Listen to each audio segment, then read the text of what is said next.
Everybody that I keep seeing when they're talking about megas is saying, "Oh, it's just all the old people that don't like the megas. It's people who don't get it." And I liked most of the original megas. What I don't like about these megas is you could do so much with them. You can make them so cool, and they chose to make like Victory Bell is silly. Victory Bell looks like a Gigantamax. And when they did Gigantamax, I'm like, okay, this is like some kind of crazy. The power is making them look silly. You got the Al Creamy evolution that turns into a giant cake. Like, okay, that's cool. I like that. But not when it's a mega. A mega is supposed to kind of take them past where they're at into like a better. You, there's no evolutionary line where I look at it and I'm like, oh yeah, Bellsprout, Weeping Bell, Victory Bell, Mega Victory Bell. It's just too silly for me. But I don't really like that one. I don't really like Dragonite. I think Howlucha's is okay, but Howlucha just kind of looks like he put a costume on, which is kind of lazy to me. When they could have done whatever they imagine Howlucha coming out like the size of Kane or somebody, and just being like, I know that's not necessarily the luchador style every time, but a gigantic, like make him I'm the little fighting bird into the I'm as big as Bearware or whoever. That would be cool. I agree. I I don't think they're think hitting very well on these. And the one I'll always go back to is Mega Gyarados. Mega Gyarados was such a wild chain to me. Like he got big. He kind of looked like a giant demon tadpole. Mm-hmm. And he also gained the dark type. Like they're not changing any of the typings besides I think 3. And I feel like that's a big waste. And I don't heard have Malamar is about to come out. I don't have all the Mega Evolutions memorized because I wasn't playing really a lot during that time period. But the ones that I did see, uh, I think the best Mega Evolution design ever, and my mind's not changed yet, is Steelix. I think Steelix looks by far, in my opinion, the best. I think a lot of issues runs in it. It goes for anything. It doesn't matter if it's a video game sequel, a bring Mega Evolutions, or anything in general. When you do something so well to a point the first time around, it's hard to recapture the similar cadence that you have with. You just look at all the Mega Evolutions, like Charizard was good, Gyarados, like Skaggs mentioned, was good. Like I said, Steelix was good. Bayonet will be the one that I think I'll go to all the time. That is kind of like how you said about Steelix. To me, Bayonet's Mega was the best Mega, and to me is like the example of like what a good Mega would look. And I don't know if it's because like I don't want to say it's because it's like DS and 3DS versus Switch, where obviously the portable stuff from back in the day, little quality's a little less good, and with the Switch and stuff, like the high definition stuff, if it makes it look worse, but we're seeing all this on PCs on the internet, so like I don't know. I will say, um, I like all of the new Mega Evolutions more than I do terrestrialized Pokemon. That's a me thing. I didn't really like. I like the idea of terrestrialization, but I didn't like the execution of. Like I don't put a big old light bulb on my boy Flygon. Like just maybe like some electric shit coming off of him. Don't put a light bulb on him. He's not Thomas Edison. Fuck off. If they retconned it and they were like, they pulled a what's the anime that they everybody got all mad where Demon Slayer. Tanjiro, Demon Slayer. If they pulled a Demon Slayer and they were like, that's just for you guys playing the game. When they terrestrialize, they don't actually have like a physical thing above their head. I'd be like, okay, that's a lot cooler. Because exactly like you said, I like the idea of terrestrialization. It mixes up battles and really kind of helps the game a lot, but not executed super duper I well. like what you can do for the attributes wise. Like you can make it essentially whatever types and stuff you want like that. I don't like the way that they look. Yeah. Because Yeah. it seems Yep. like a lot of the issues is the way the mega evolutions and stuff like that looks. I don't like the way the terrestrialized Pokemon look. And I However, will give you that. I Yeah. agree that. Gigantamax and Mega Evolutions, I was completely fine with and like both of those. I didn't like Gigantamax, but I think that's because none of the stuff hit for me when it came to like looks and stuff. So I didn't necessarily enjoy it, but Megas I'd say it's like a 65-35 for me.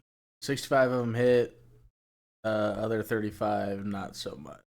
And only like 5% I actually hate. Gigantamax was all Sword and Shield, right? Yeah. Yes. That was when I was doing a lot of Pokemon articles and stuff, so that might be why I liked them a decent amount. I gotta Yeah, I gotta mean, refresh my mind on this because I wasn't on the Gigantamax train. you didn't Gigantamax one time unless the game made you, did you? No, I never did. I never did Gigantamax. I went at it raw dog style. I will agree with you, Chris, that I like the new megas better than terrestrialization. I think we're heading back in the right direction. I just think I don't know, maybe they'll have a couple megas that come out of this line that just are bangers. They're off the chain, and I will not, because there's a few megas from the original where I'm like, that's not my favorite thing in the world. I wish they would have done something else. And truthfully, we've only seen 3, I think, of the new megas so far. Which Malamar, they did tease Malamar's they're probably going to show his sometime soon. Well, see, I found a thing that was a leak that has hit every single one that we've gotten so far, pretty much to the point, and people are making renditions of like using those descriptions. And it's not looking good. It's not looking good. They they did Dragonite to the T. They did Victory Bell to the T. They did Howlucha to the T. And it's not looking good, buds. If that's the case, and like some of the leaked images that are showing that are matching up with the descriptions, I'm gonna hate Scrafty's stuff so much. Yeah. Mm-hmm. And there was such a cool one. Did you show that one? Or did you save it at least? I can't remember if I did or not. Here, Now, if I didn't, I will look it up now and show it off. there was such a good like fan made Mega Scrafty, and I was pumped. I was hoping that was going to be it. I'll make a note. Yeah, 9 minutes Skeggs, you in. better do the intro, dude. We're fucking in this. Hey, it's Dodgy Yeti, Chris Jones, aka C Unit, and Q, aka Short Round, and it's a Thicc Boi Hours podcast. We got a little bit of talking going on before we started, and Q was ranting about the megas. I am a big hater on the megas, so I figured I'd let everybody hear. Yeah. So, Chris, haven't had you on in a couple episodes. What's all new? Anything new? Anything fun? How was working your life away? Well, it for a good cause, and you gotta get that money where you can. Overtime for Christmas, and magic cards. Magic cards, Well, always. well, it was mainly for Christmas, but I will splurge on myself when I can. I bought two tundras, a tropical island, a savanna, and a city of traders. So I that is surpassing my magic budget for the time being. I was looking at something because I accidentally I ended up hopping in on a whatnot, and it was like a Bayou giveaway. And I was like, oh shit! Hopped in there, and the dude was like, Bayou, $300. I was like, is a Bayou really only $300 now? Because whenever I I was bought wanting to get a I bought Bayou, one a couple months ago. It was actually like I you know let you in on something. I buy all my duels heavily played. If they A lot of the times on TCG Player, if you look through the sellers, you can find people that have pictures. And I'll buy heavily played versions of the expensive cards just because I'm going to play the cards. I'm not doing it to grade them or sell them. So like as long as the pictures look good, I'll buy heavily played. But I usually settle on moderately played. And I got a decent deal on a Bayou a few months ago. So because I remember Bayous were like, whenever I was getting into it and everything spiked, of course, Bayous were like 600 to 700. Trop Islands were like 800 900. Same with Volcanic Islands, but like now looking, I can pick up this heavily played Trop for 350. Heavily played Bulk for 418. Underground Sea, which was anywhere from nine it's the up most into, expensive duel. yeah. Well, I could pick one up for like five right now.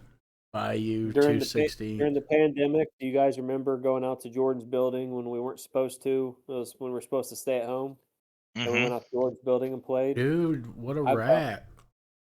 I bought I bought two tropical islands and four mox diamonds, all at 225 apiece. That Damn. was the only reason I built lands back then is because I had the money. Now lands is too expensive. I wanted to build Mystic Forge combo because my ideal plan is to play an Eternal Weekend next year. So I almost have two legacy. Well, I'm like 4 or 5 cards away from finishing one legacy deck, and the cards aren't expensive. The most expensive cards like a Flooded Strand. But I want to play an Eternal Weekend next year, so that's the goal. That's why I bought those cards. So I'm looking to finish Nadu, which is a Modern Horizons card that you guys don't like Modern Horizons, but playing Nadu and then a Painter Servant deck, which Q likes Painter Servant because it's Scarecrow. So Hmm. Trainer servant. That's Damn. nice. You can pick up a fucking regular old flooded strand now for $10. Back to how hmm it used to be. for now, we'll see what happens. And then obviously I did those videos so you guys could give you a couple topics, make me feel like a part of the show while I was gone. And there was some disagreements. You guys did not like that I did not include Kakazu's ability in the top 10. Um, I did not include Kakazu's ability in the top 10, as even though it does make him air quotation semi-invincible, it has no effect on anybody else. It's literally just Kakazu. That's why I didn't include the top 10. The explosive tags is there over that for the simple fact is once the explosive tags start detonating, you can't control them. So like say we're all enemy nations, I'm just trying to take out you two. Once I set those off, I could hurt my own allies too. You can't control when the shadow tags start to detonate. That's why they're not on there.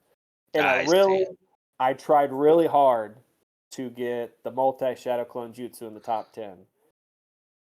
I couldn't. I tried. No, it's fair. I mean, I thought your list was very, very fair. I was going at it more from a perspective of like what makes, which like me and Skeg Yeah. said, all these jutsus and things came. They all came about because somebody had to make something to beat something else, you know. So that's why they just continue to. There continues to be more and more forbidden jutsus, but I was picking the ones that were like these are unfair or like definitely you see a homie with red eyes here bouncing out. You know, The second that's Hokage, the more I do these Naruto comparisons and we talk about Naruto over time, just the second Hokage just moves further and further up on my list of like just Hokage rating in general because 75% of Forbidden Jutsu came from him. He's the one that created Thunder Flying Raijin that, Minato was famous for. He created the Exploding Kick, the Shadow Clone Jutsu, the Reanimation Jutsu that we know Orochimaru and Kabuto used to. It was pretty much the whole fucking thing of Shippuden was Edo Tensei and Reanimation Jutsu. And like the second Hokage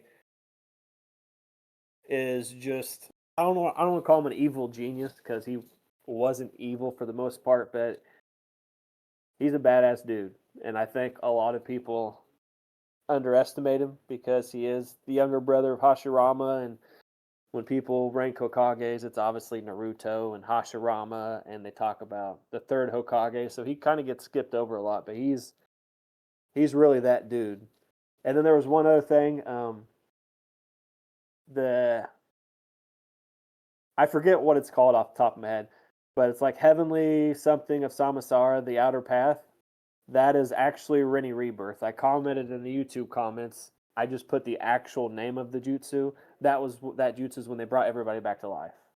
mm, Okay. But okay. I guess I could have put Rennie Rebirth in parentheses, and then you guys hit it on the button with Edo Tensei. It's just the biggest taboo of any forbidden jutsu I looked up, and I looked up a lot of forbidden jutsus and techniques, and that one is just the most taboo, bringing someone back to life. And the first and second Hokage got brought back multiple times, so it's even worse for them. Hmm. And Poor I'm a big fuckers Mike can't Guy sleep. fan, big Mike Guy fan. So I wish I could have put Eight Gates further up, but I could not. It was What? up as high as it was because he bitch slapped Madara. That's probably why I put it as high as I did because How high was there Eight was some Gates? It was like what, number 3 or something? five. I think it was five. I Shit, think I I had. think you could I think even. I had to put Itachi's, both of his. Well, technically one's Itachi's. I think the other one's Shisui's Uchiha's, but Yeah, Izanagi and Izanami. I think I put those right by each other.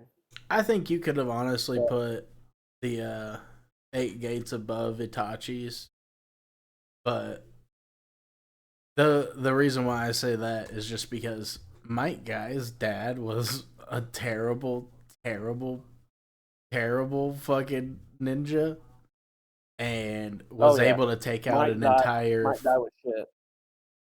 He was able to take out an entire like elite squad of ninjas by himself. Like that, he was essentially fighting Madara to Might Guy, and if the Eight Gates can give you that big of a boost to where if you're good, you can almost kill a god, or if you're really trash, you can take out an entire like platoon of elite ninjas. Yeah, I'd say the power Yeah, he ramp on fought that. this. He fought the seven. He fought the seven ninja swordsmen of the mist. Just remembered who it was. Yeah, if you're fighting people of those caliber that have special weapons, Oh yeah, Samehada. he took out. Oh, okay, yeah, you're right. It wasn't just like an Anbu; it was the seven, and he took out what, 2 or 3 of them. Something like I don't know the exact number, but Holy yeah, moly! Might Die was not good, Oh, but he he was was good. He was terrible. good in that point. But if you're able to I take think, out legends like that, yeah, I'd say. I mean, when Madara looks you in the face too, after you just I mean, didn't beat his ass because he's still standing, but I mean, you fought him and he's like, man, that was actually pretty good. You're about the only one that I'm gonna like respect as a equal fighter. That really boosts the 8 gates too, when he's literally, like you said, a god at that point. But I That think you guys did an excellent job with. I agreed with some of the stuff you said about the Naruto piece, and then on purpose, the Pokemon thing was first because I did that the weekend before Worlds intentionally, Hmm. and I'm glad you liked the. I did the one just for you. I put them on there just for you. Q the Ogre Pond or whoever it was. I can't remember off the top of my head. Yep. That one was for Q. Monkey Dory. Yeah. That's who you put. Oh, Yeah, yes, because yeah, Ogerpon's very, very, very used. yeah. Ogerpon is, yeah, he's high up in there. But yeah, Monkey Dory. A lot of people, maybe this is contradictory to what I was saying earlier, but I don't think a lot of people liked those guys either. And I think Okidogi, Monkey Dory, and Pheasantipity, I mean, I don't think they're fantastic. They're not moving anybody on my lists by any means, but I felt like it design wise, they were at least a cohesive trio that felt correct in the world when you find them and when you get their lore and everything. They felt good. They felt better than the three lake spirits. Yeah. I'll give you that. I just don't like them. Their designs to me, outside of Monkey Dory, their designs like weren't the things that I enjoyed the most. Yeah. Like I don't. Every time I look at oh, what's the dog? The dog. Okie dokie, dude. Every time I look at Okie Dokie, I think of Fred from Scooby Doo with an ascot. And Yeah. I, somebody called it an ascot one time, and I cannot unsee it. And I'm like, bro, They are technically worn. I yeah. mean, have you, Chris? You said you did not play uh the add-on, right? I have not played Teal Mask or the other one yet. No. Well, do I you have want me to used give the you any Pokemon spoilers? before. I don't care. Go ahead. We're way Okay. past my allotted time of not wanting spoilers. So Yeah. Um. So in that, Ogerpon is like they have a festival that they do in Kitakame, I think is the region, if I'm not wrong. And they have a festival, and like the scary mask to wear at the festival, Ogerpon's, because Ogerpon is a bad Pokemon who came down and was trying to hurt the village in some way, and then the three guardians, Okidogi, Pheasantipity, and Monkey Dory, fought him off and saved the town. So that's the story you get in the beginning. You go through the whole story and you find out that Ogerpon had a trainer, and they came from far away, a different land, and everybody was kind of scared of Ogerpon, so this guy made these masks for Ogerpon to wear so that they could walk around town, and everybody loved the masks because they were really cool and ornate. So the guy stayed there, and he made masks for the festival. Okidogi, Pheasantipity, and Monkey Dory came, and they are like thieves. They're not good Pokemon. They came from another land, and so they're here to like steal stuff.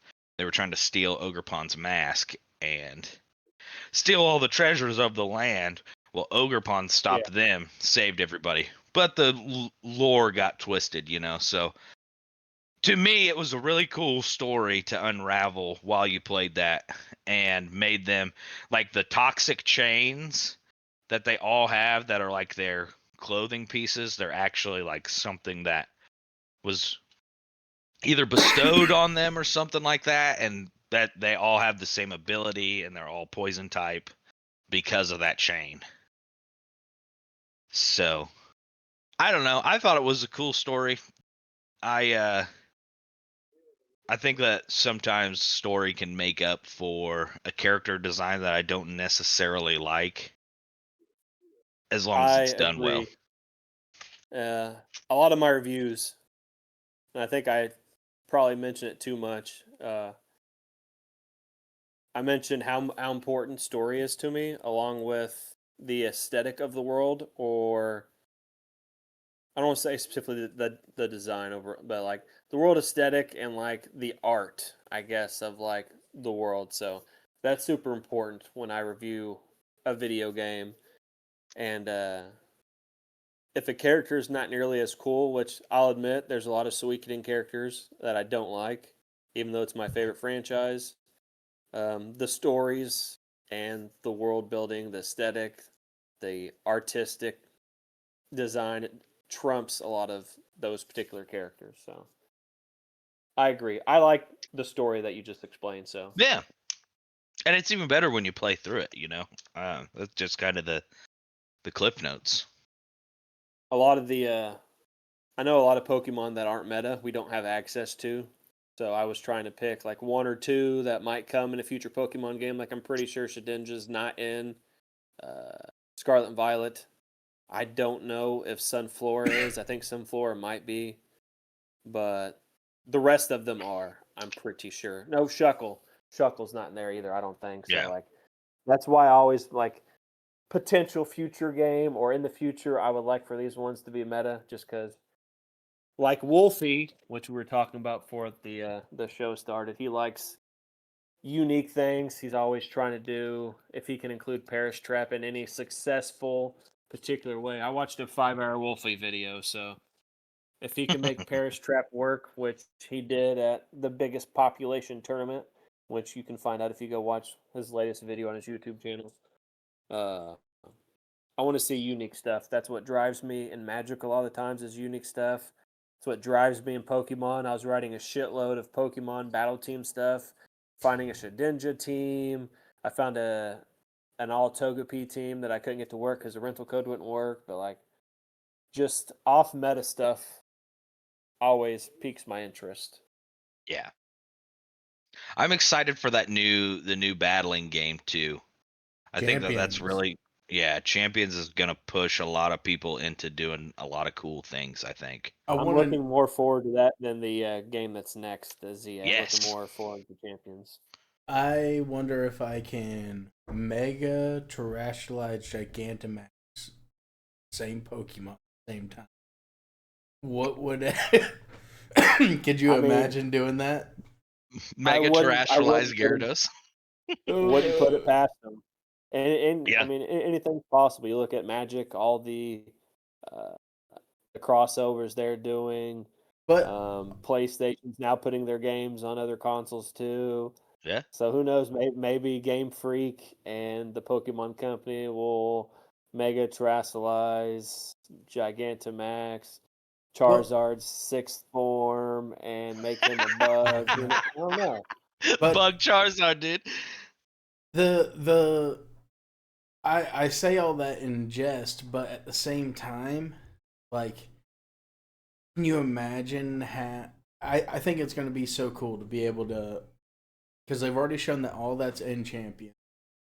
Hmm. If you are allowed to use one of each of those things during a battle, so like I can have Mega Bayonet, and I get a Terrestrialization, and I can Gigantamax. Let's just say Yeah. like you can't use it on the same mon, all of them on the same mon, maybe outside of Terrestrial. Megas and Maxes kind of one and the same, but like that lends itself to so many more like team comps to be able to be made, and I feel like that's what needs to. There needs to be more avenues to try and topple the meta at all points. And Yeah. I If think what go ahead, sorry.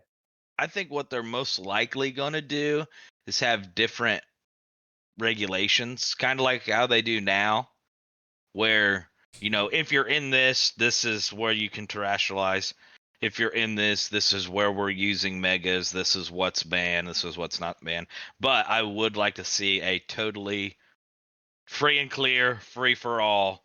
If you want to bring 3 level 3 Pokemon in here to try to fight 6 level 100 fully maxed out Pokemon, you can do whatever you want. You're wasting your own time. This is the totally free and clear battle reg.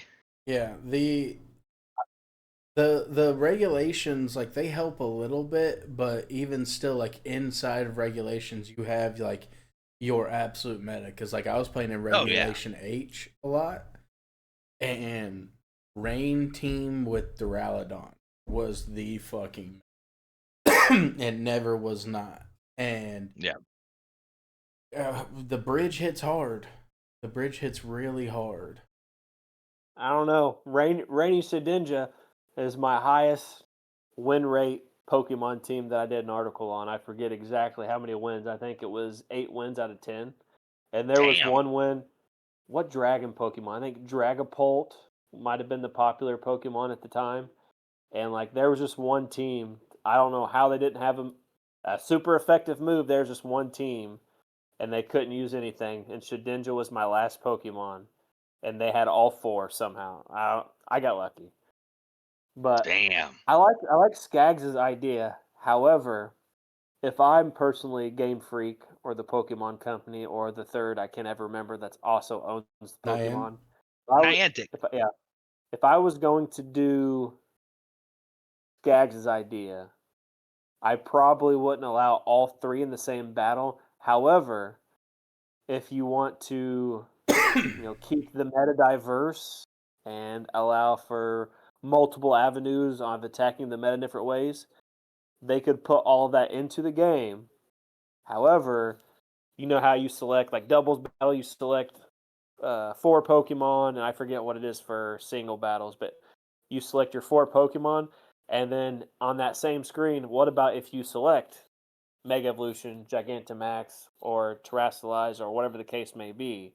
Yeah. Then they would have to plan for, okay, well now they're gonna, if they Mega Evolution, they can do all this. If they Terrasilize, they can do all this. If they Yep. Gigantamax, well, we got to worry about these Z moves, or whatever the case may be. Honestly, I think That way, I can see it working that way.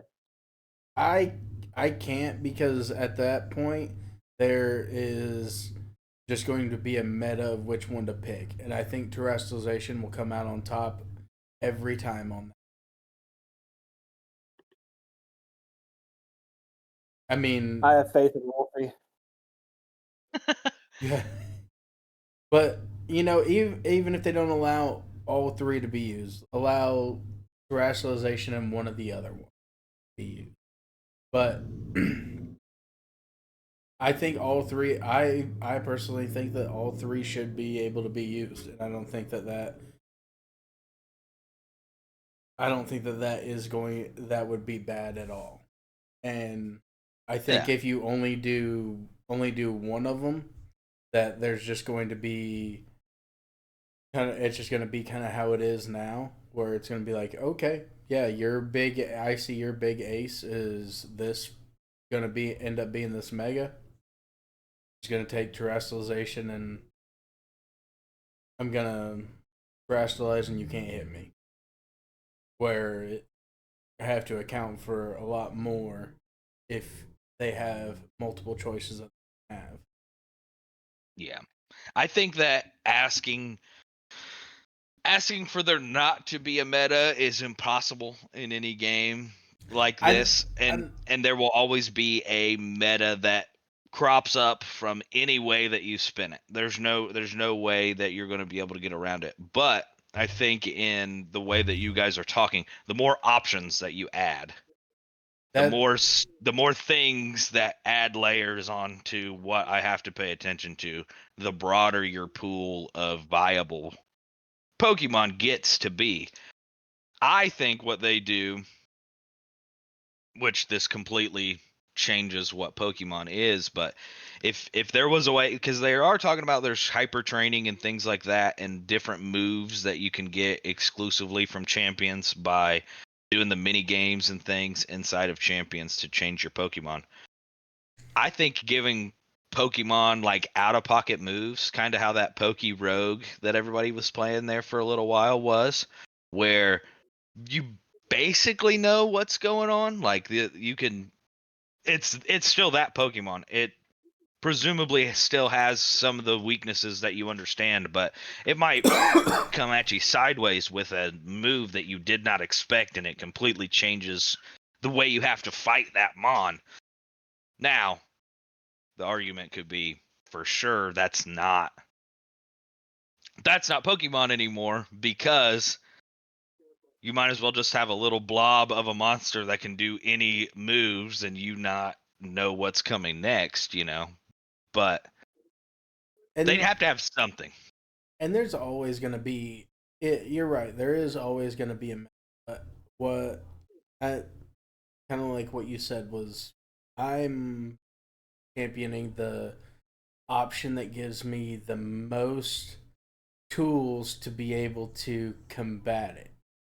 I don't, Yeah. if I want to use my Flygon, like I'd love to be able to have the ability to terrestrialize him into electric with no weaknesses, and then also have a Mega off to the side or Gigantamax off to the side, and maybe I can actually make either a cool team or make a team where that Mon can function well in that. You're But also forgetting about Z moves, guys. oh yeah, Z moves I too. I mentioned Z moves. You did. I mentioned those. I forgot about them. But I mean, Something all good. that stuff I feel like can, and see, Z moves is probably more balanced in that as well, because you have to put, outside of, I think, maybe one Mon, I can't remember what you have to give them the item to use the Z move, like the Normalium Z or Electricity or whatever it is. Mm-hmm. So, but that, I don't know it. I don't want them. I want as much freedom in how to be able to make a team as I can, and be able to make whatever work wherever. Yeah. Yeah. 'Cause, I mean, I'm gonna use my Nidoking Flygon.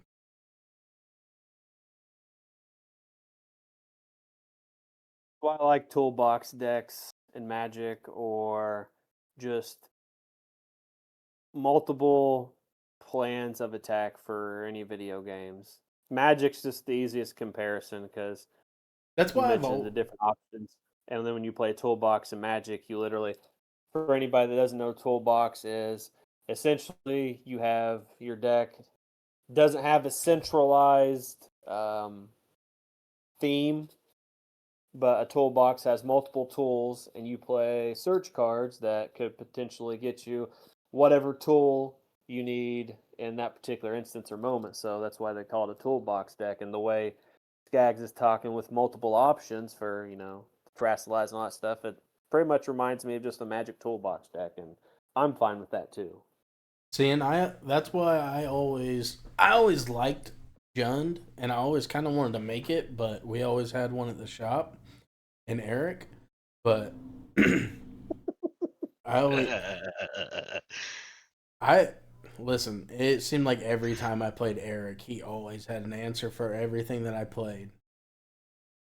So I win against him? Yes, but I never came out of that thing without a loss. Besides when I played Dredge, and oh my god, did he get mad at me? He was so angry that I had that deck.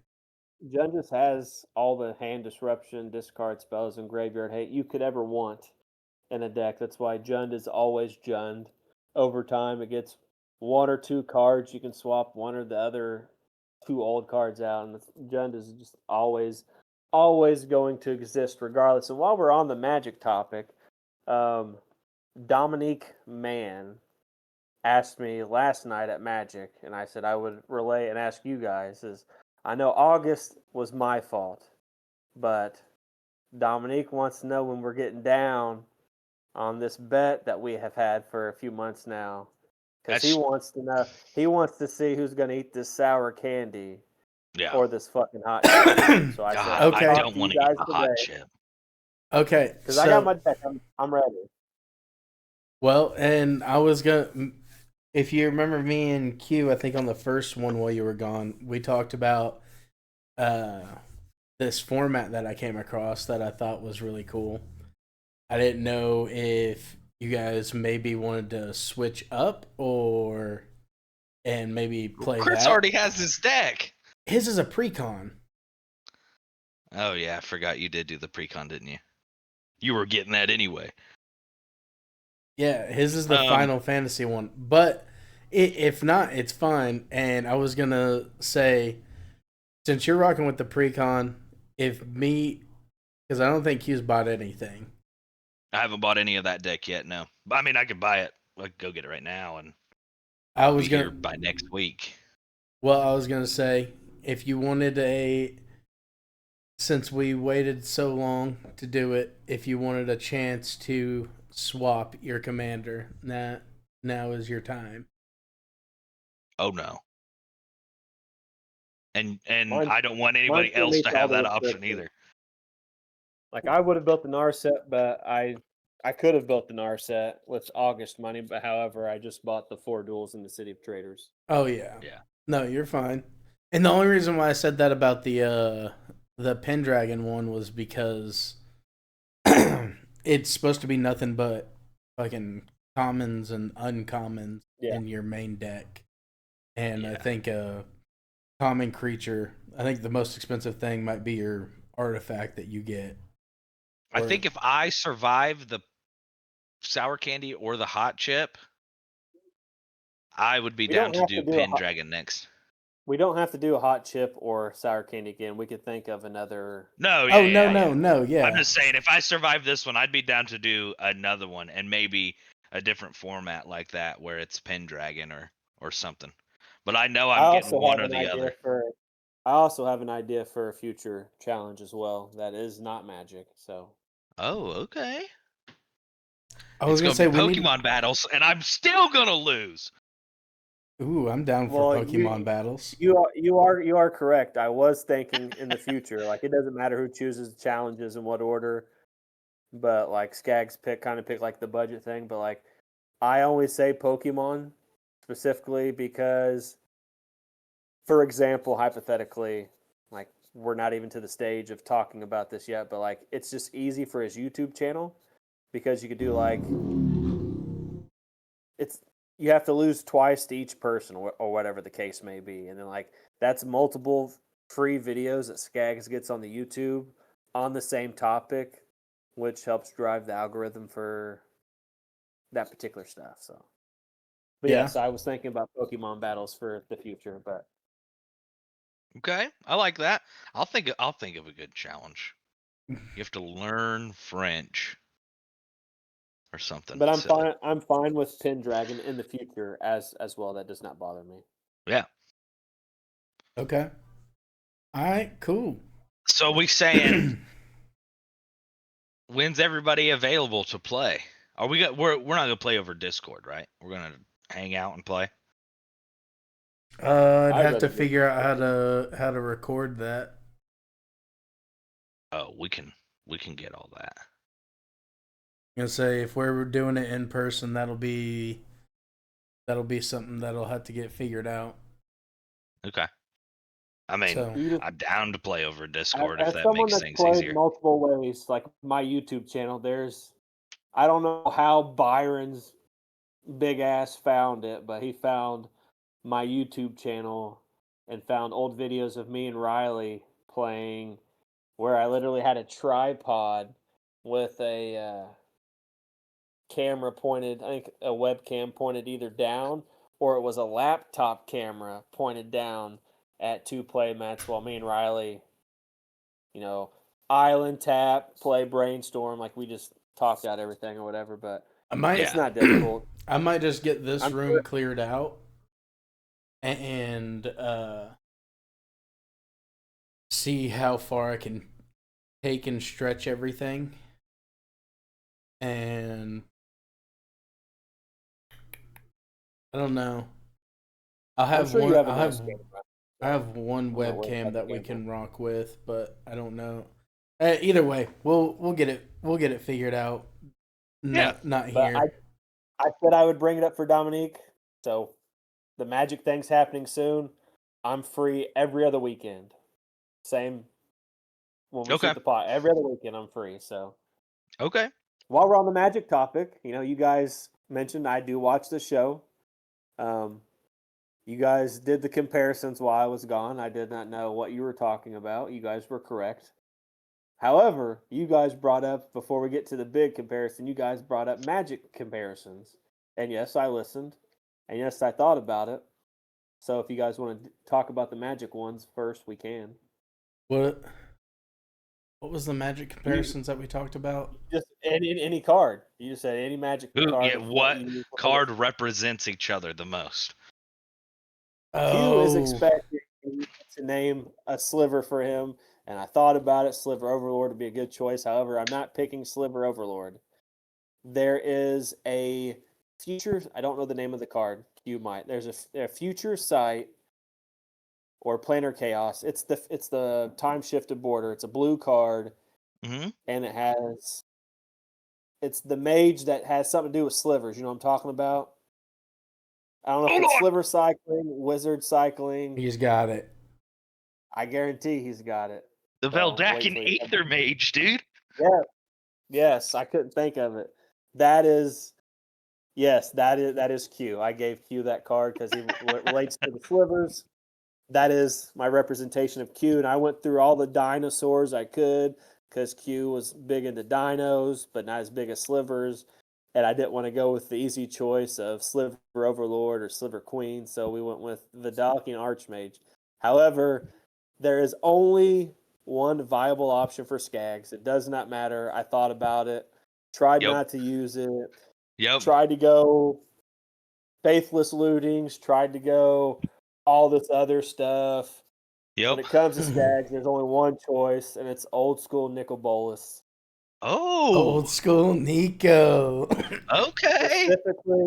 Specifically old school Nicol Bolas. Like it's, in my opinion, it's the only one that all around fits Skags, and I tried to avoid it because that's the easy choice, but is absolutely the only thing for me that fits Skags. Myself is the more difficult option because I like a lot of shit. So I think for me, I went with As Foretold or Faithless Looting would be the Okay. prime options for me. There's no Okay. one prison card. Actually, I take it back. I just thought of it. Just thought of it. Mentioned prison. I'm going with Jester's Cap. It was my first prison win con. Artifact, pay 2, tap, sacrifice. I get to exile 3 cards from your deck. Sounds like something I would enjoy. Jester Cap is definitely me. Or Ipnu Revelette too, but Q had to be that Archmage, and I couldn't think of the name, but I'm like, I'll describe it, and Q will know exactly what I'm talking Yep. about. I got Veldakin Archmage on the fridge, dude. The one that I picked for Skags is kind of. I have two. I have two for you guys. Because I wanted a somewhat serious one Rakdos for Cackler. yeah. So Rakdos Cackler is my serious one that I picked for Hey, Skags you're a big because ass hater. Fuck you. Rakdos Cackler's good. 1-drop 2/2. I mean it's not a horrible card. The art's cool. Um, Artist's but sake, and that's why I love it. that's his favorite little creature card that I have heard endlessly about. So I picked that for Skags, and then I was gonna go.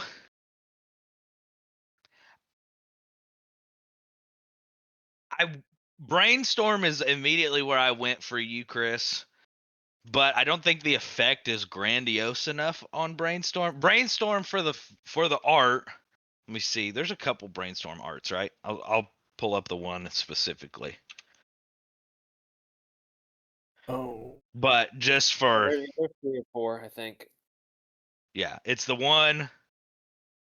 It's the one with the homie where he has this, or she has her fingers on her head, and then there's all the little like swirls of light around.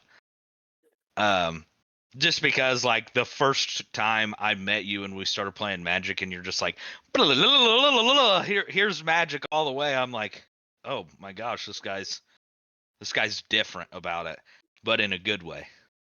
So brainstorm for you. But then I did go through, I've got to find my list here. I wanted to give everybody an unset card too, just to be silly. Skaggs' unset's gotta be ass whooping. Yes. Wait, they have one called ass whooping? Yeah, they have all the ass cards, remember? Destroys any silver border permanent. That you can see from your seat. What got me on I might just what got buy me that on to the have it. unset stuff was one of our buddies. I got a collection from Chris actually that had a bunch of unstuff in it, and it is what is it? The Big Cheese Returns or something like that. The cheese stands alone. This cheese stands alone, yes. So I was like, I gave that card to him because the cheese stands alone is so good. But big furry monster for Skaggs because I think that's the first un card I ever seen. yeah, and then is it Chaos Confetti? Yep, the one where you rip up the card. You rip it up, Chaos Confetti for him. I didn't pick one for myself because that's always the hardest to do, and Red hot hottie for Q.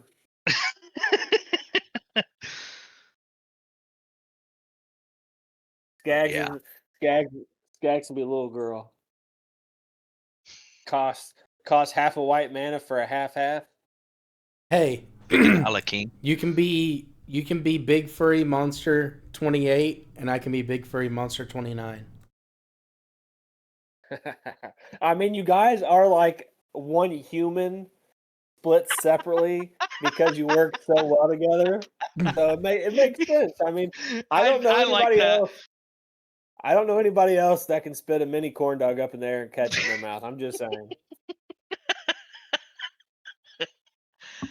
Oh, you don't know anybody because there's guys, nobody else that can do it. It's just us. It was legendary because it was a one try thing. I think if we sat there and kept doing it, it'd have been like, okay, anybody can do it in a bunch of tries. It would have just been weird at that point. Yeah. If I went to college and you guys or people in a similar fashion weren't my frat buddies, I'd be highly upset with my college choices. Like, you guys would be like the prime college buddies. If we all three were the same age and went to college together, it'd be fucking legendary. I'm telling you. It might have been over, truthfully. It'd be real life. It'd be real life Van Wilder. Okay, so I kind of went the way of like I gave you guys planeswalkers. Oh, okay.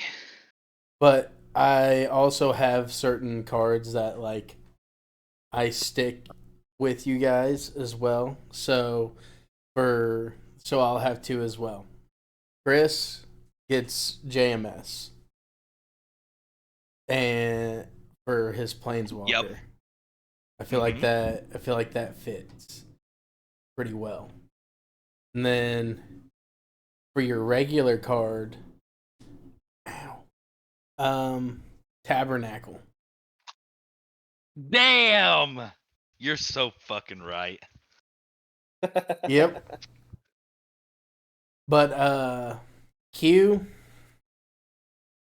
I would give Garruk, Caller of Beast, I believe it was. That was the very first. I think that might have been the very first planeswalker that we cracked in the shack, and he used the shit out of Garruk. Oh yeah.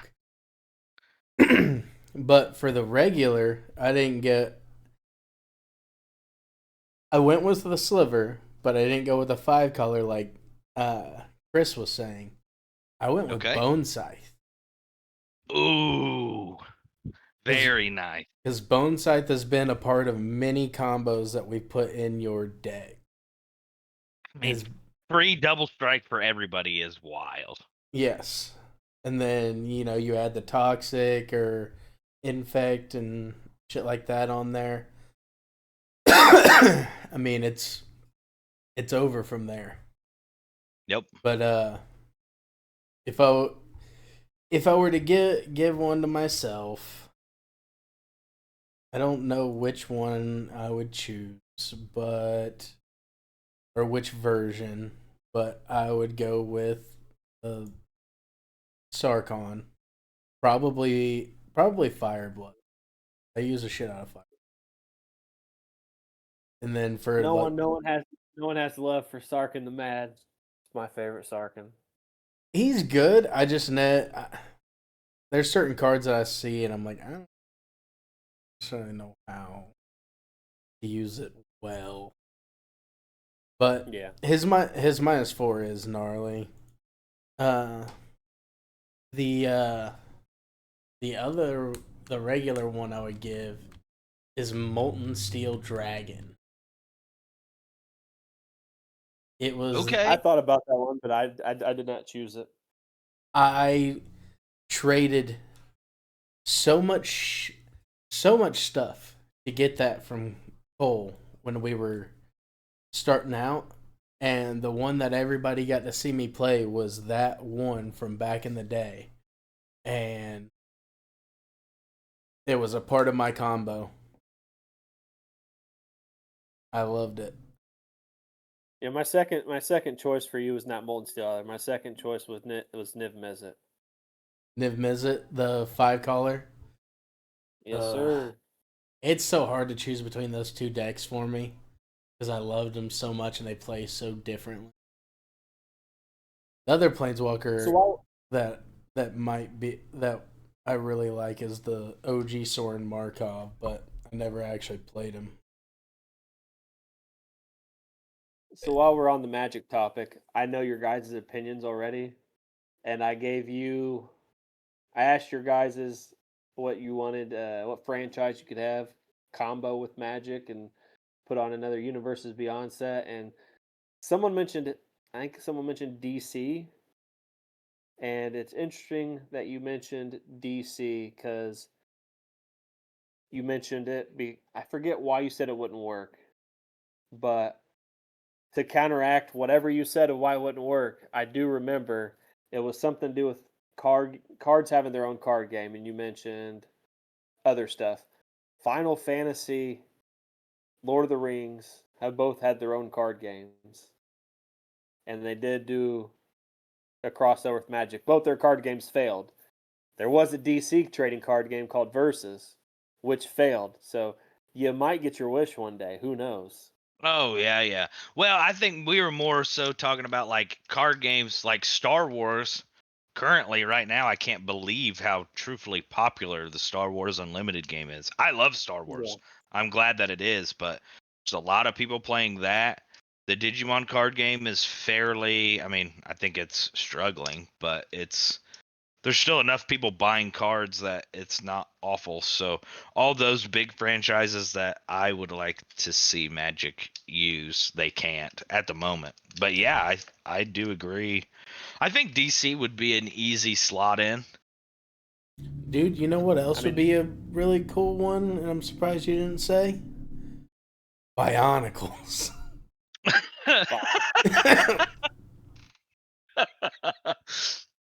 Dude, I don't even remember who the villains of Bionicle. What, you just do like the My Little Pony set, except it's the 5 masks from Bionicles or whatever the fuck it is. Yeah, there you go.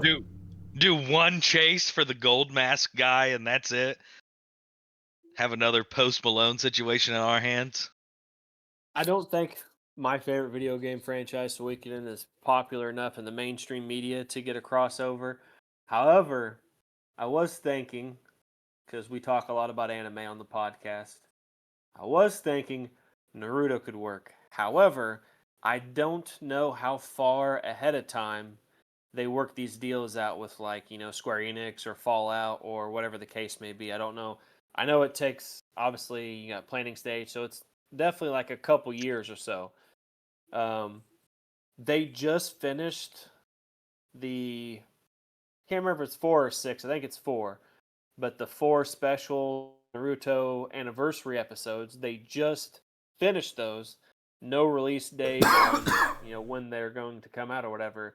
I'll be They right back. could partner with the Naruto franchise and release the Magic set Yeah. after these 4 episodes come out.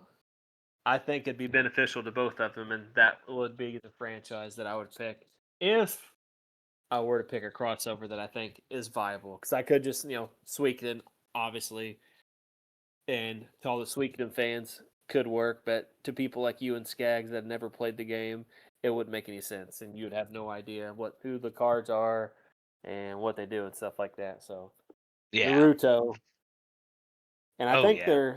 I think it's supposed to be based around. I thought it was supposed to be based around Minato because they did the special manga for Minato, the 4 fucking things. I don't know what these 4 episodes are about, but I just know they finished recording them. I seen it like last week or something like that. So Yeah, I that's remember definitely what seeing I'd say. something about it too. Yeah, I But think I go go ahead. ahead. I was gonna say I also wrote a Magic article, and I did it because I know yours and Skaggs's opinions, and they're very strong opinions. Uh, my most recent article is, um, I gotta look up my phone.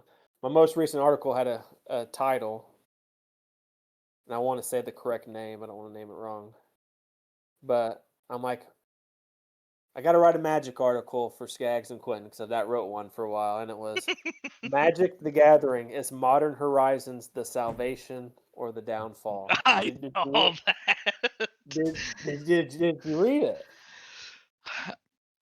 I did not read it. Ah, I did not read it all the way, no. You always happen to send them out whenever I'm in the middle of some shit at work and I try and squeeze it in. But that was a funny way of saying we're right. You didn't have to say we had strong opinions. We're just right. I didn't agree with you guys in the article.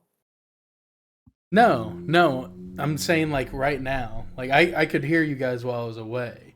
Yeah. You said we have strong opinions. I said that's a funny way of saying we're right.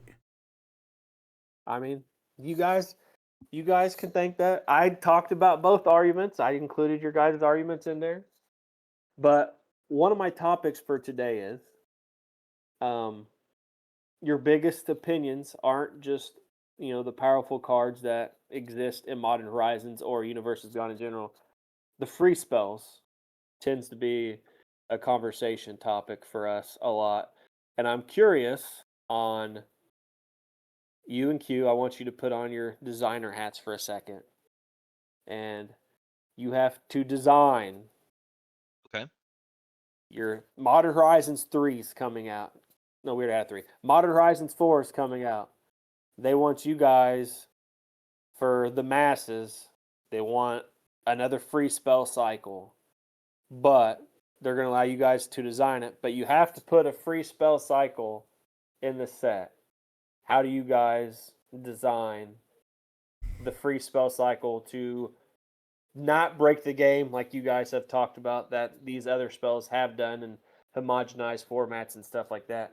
How do you guys design it to make it fun for everybody to play and make the cards want to be played, like actually like decently to be playable? I think so me personally, the way to go about it is to give the free spells like abilities that are lower impact than like counterspell destroying uh destroying a bunch of stuff for free, blah blah blah, stuff like that. So like I don't know, like let's just say red You can give something.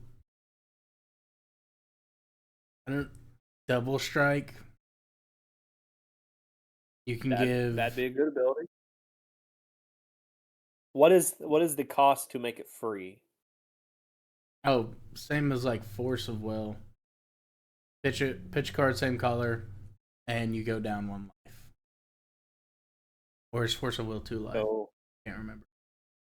it's you're correct. It's 1. So red card, pitch a red card, give something double strike. Yeah.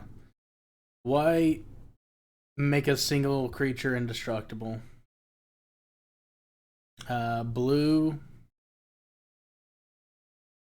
Make a creature phase out. Green. That would be playable. Green gives something trample. Black. You know what? I'll throw a little bit of love in Infect players' way. Infect. Until end of turn, or is this a permanent ability? No, everything is until end of turn.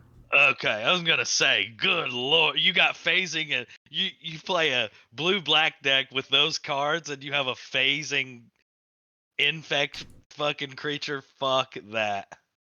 No. For 2 life.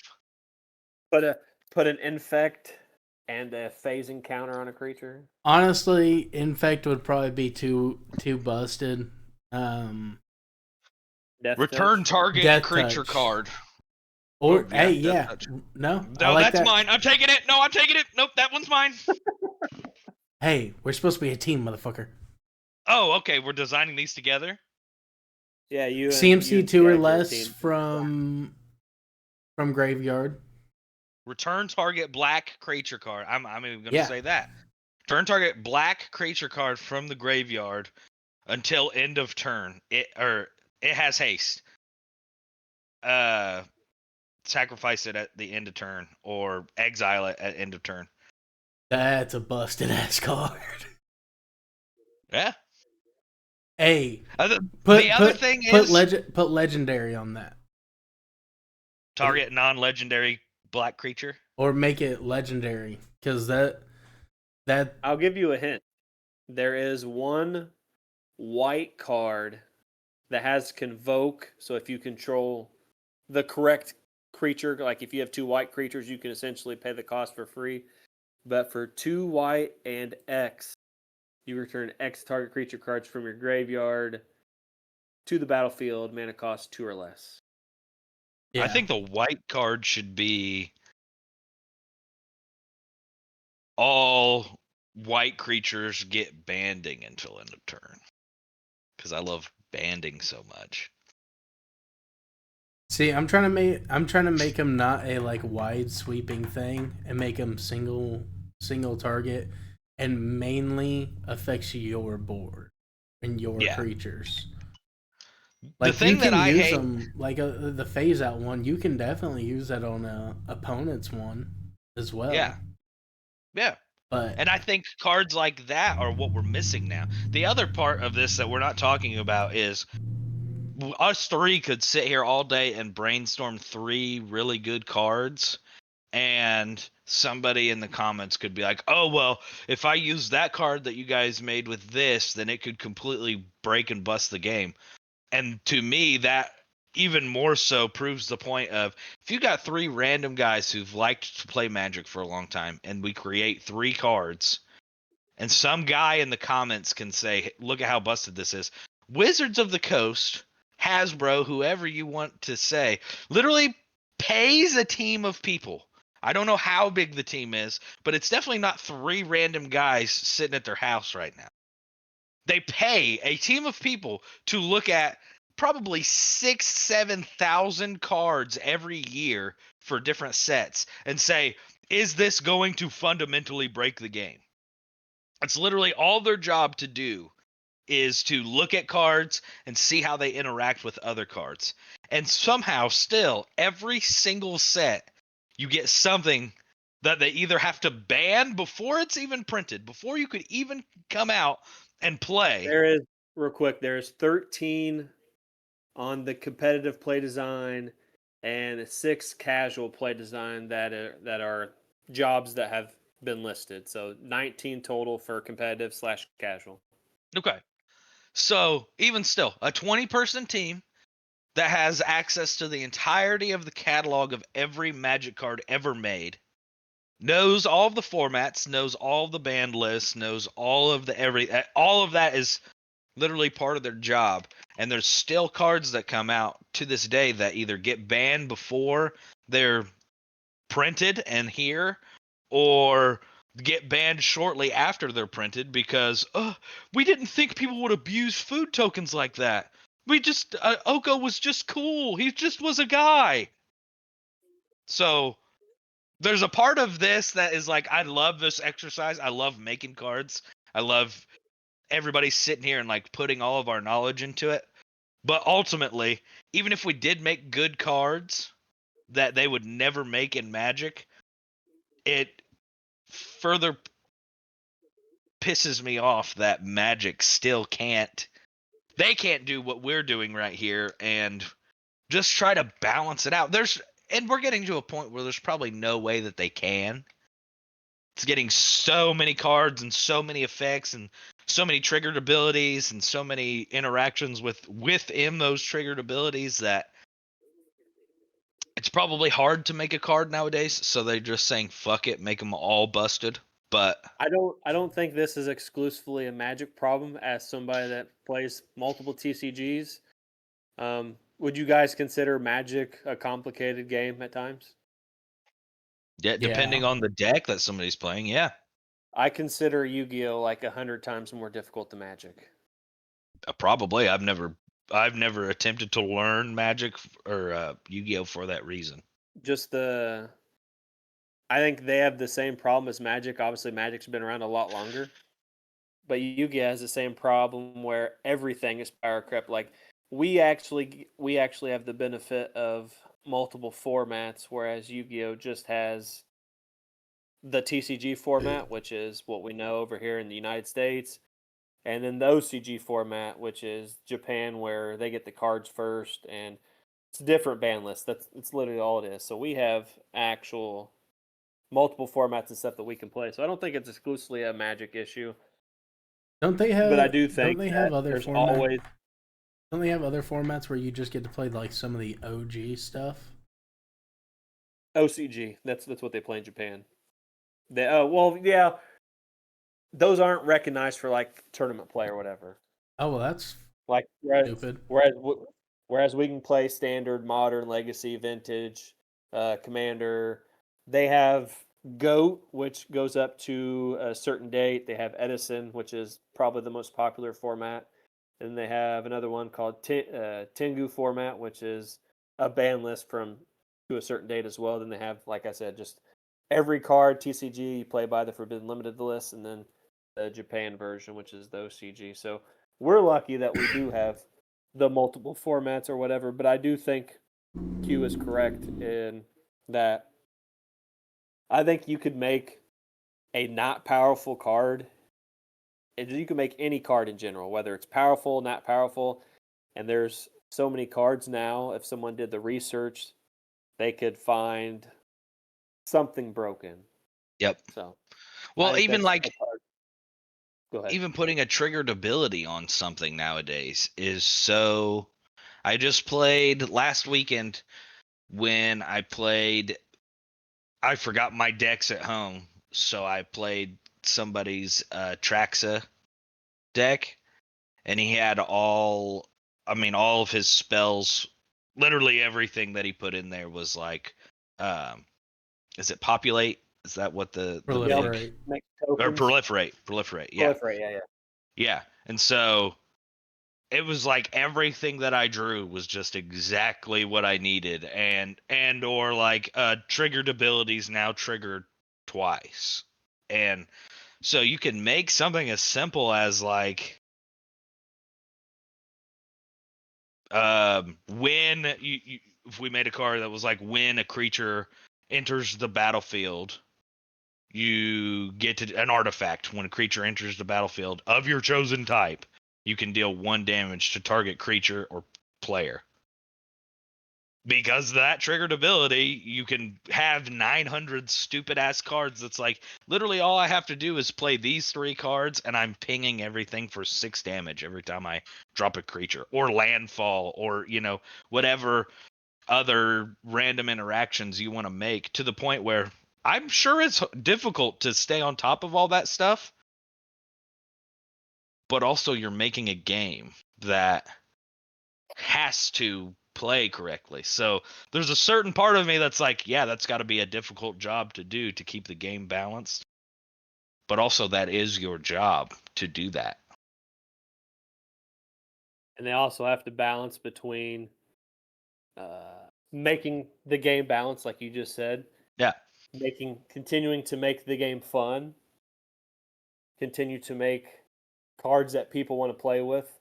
And I think that's a lot of the reasons why the Universes Beyond has gotten, I don't want to say so popular. That's not something I could viably say, because there's a lot of people that do like it. There's a lot of people that don't like it. But I think that's a lot of the reasons why they started doing all these partnerships with different franchises, because let's just say every card in the Final Fantasy set sucked. Mm-hmm. Nothing was good. Some fringe playability or whatever. The set is still going to sell like fucking hotcakes because it's Final Fantasy. So, Yep. I think with people's opinions of Modern Horizons or even back to Master sets over time, I think after Modern Horizons 3, there's a lot of cool cards. Nothing has been banned from Modern Horizons 3 yet that I can think of off the top of my head. And there's fun cards, there's format defining staples, and there's good draft. Draft is where I don't think I could design a card for, because I'm not a draft guy. Draft is more so people a little bit older than me, like the Jordans, the Aaron Reeds, and the people like they went to FNMs to draft. Yeah. We went to FNMs to play Modern, Standard, Legacy, or whatever.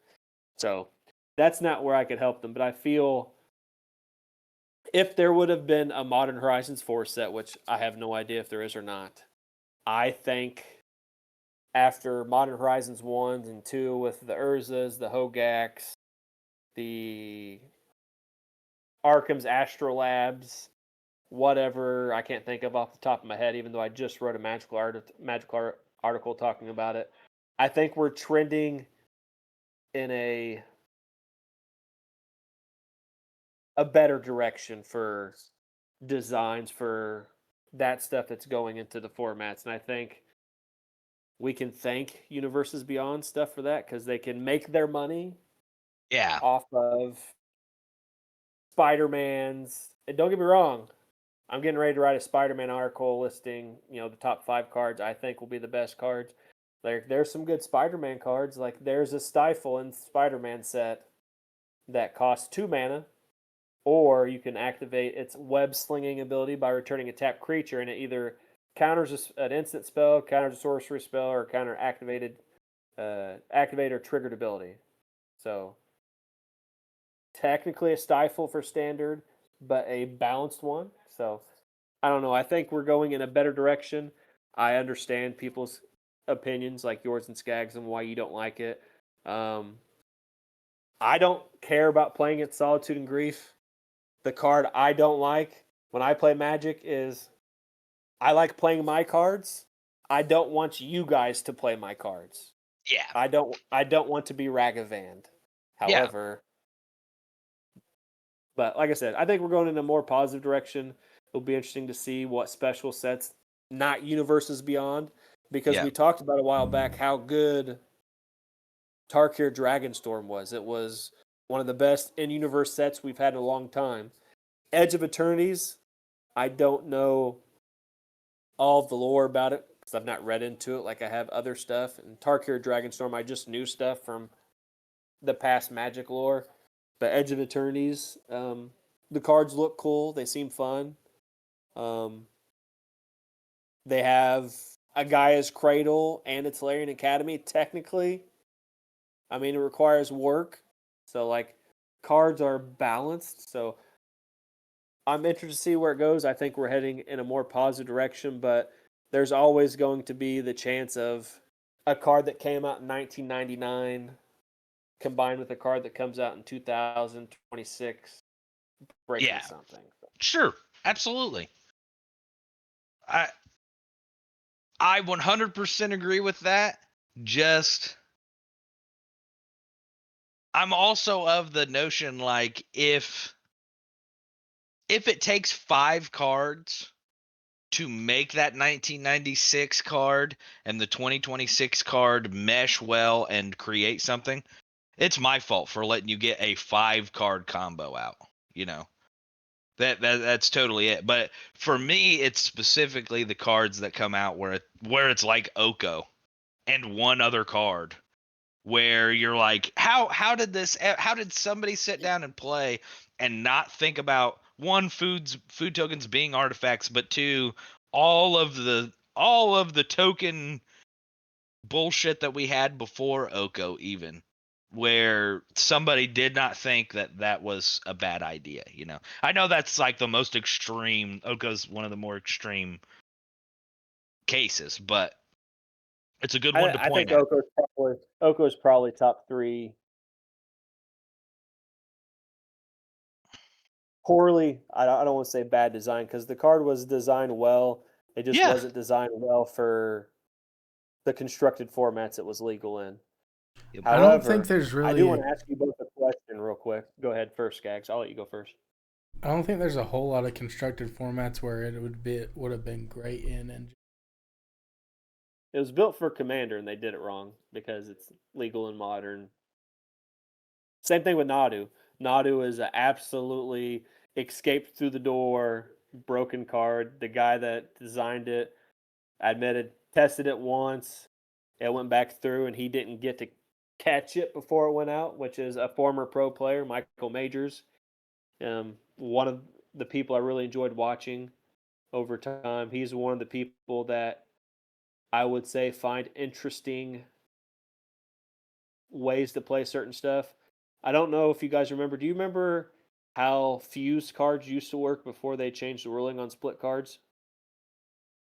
You would play one or the other side, right? you You could could play both fused cards sides. specifically. You could play both of them from your hand.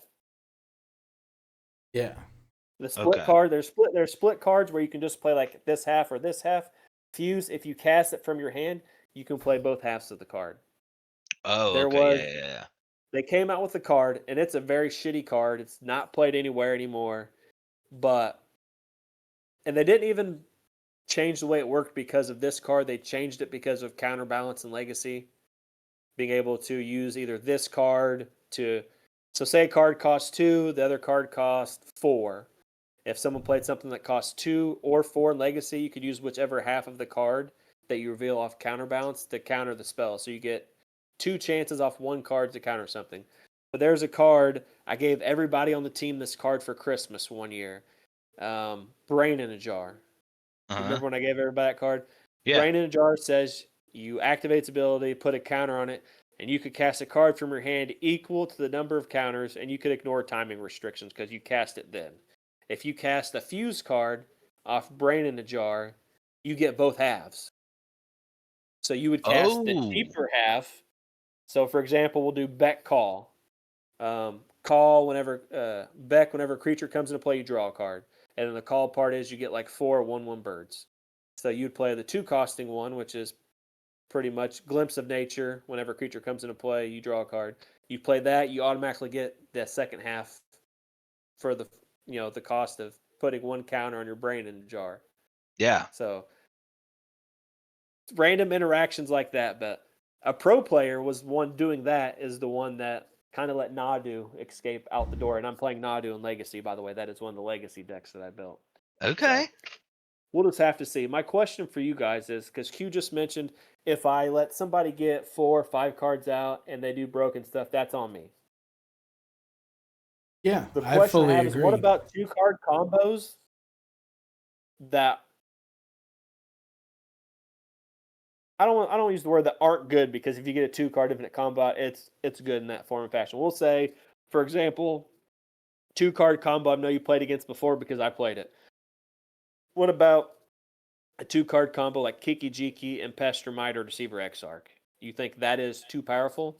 Kiki Jiki does cost 3 red, 2 colorless. Or do you think a combo like that is fine? This is dangerous territory to argue about because for me, and this is just a flaw of mine, but I will say I don't ever build. This sounds so counterintuitive to playing Magic. I don't ever build a deck, especially if I'm playing like Commander or something like that, to where I'm gonna come over to your house and absolutely stomp you. Like I could build a deck where I have everything I need in my hand. In 5 turns, I know that I could beat you, and the satisfaction I get is that me and my buddies sat down to hang out, and 15 minutes in, I fucking made everybody pissed off because I built the stupidest, biggest, nastiest, baddest deck. So I don't ever build decks like that. I build a deck where it's like the combo's in here.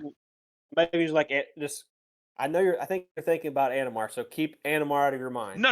I'm playing. No, I'm just talking about decks in general and people that I know that play Magic the Gathering. They take themselves too seriously in the fact that like I have to build this deck and I have to build it to the T and to the meta. When I build a deck, I may leave certain components out, like I don't need to put in the cards to where I can go fetch my other piece of my big combo.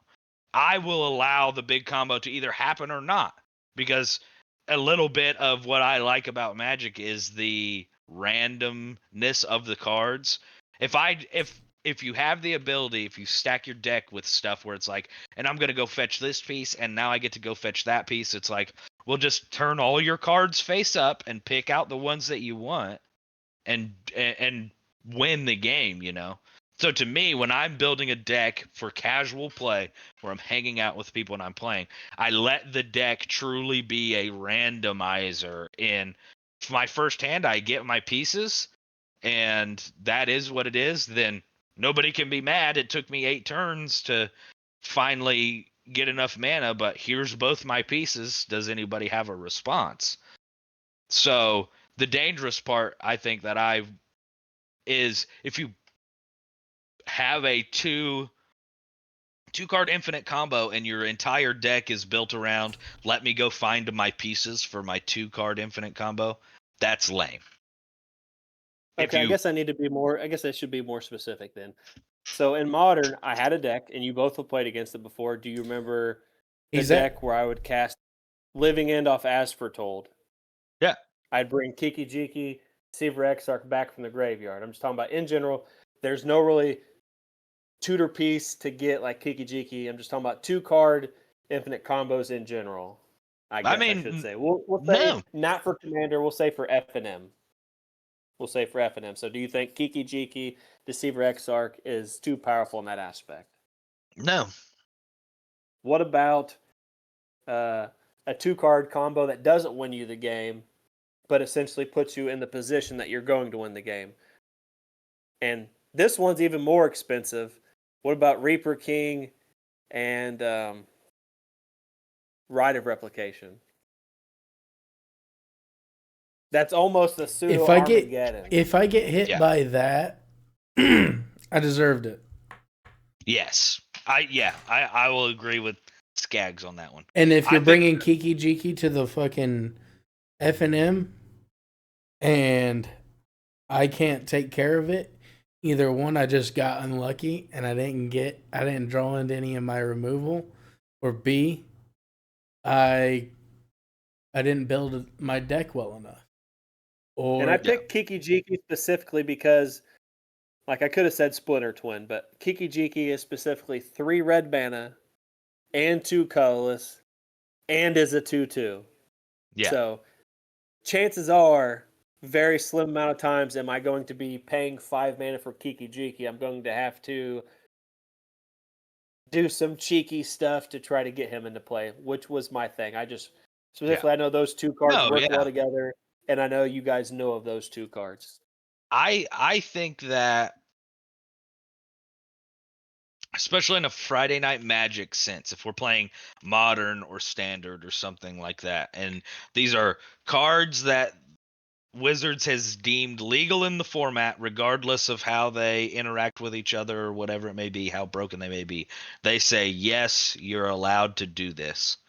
One, if I see the Kiki Jiki, if I see that deck, I know what's coming. So I'm holding things back that I would have potentially used to try to stop that from happening. And if I don't have that option, then I lose. That is what it is. I guess, yeah, I was more so coming from I pretty much just play Commander nowadays.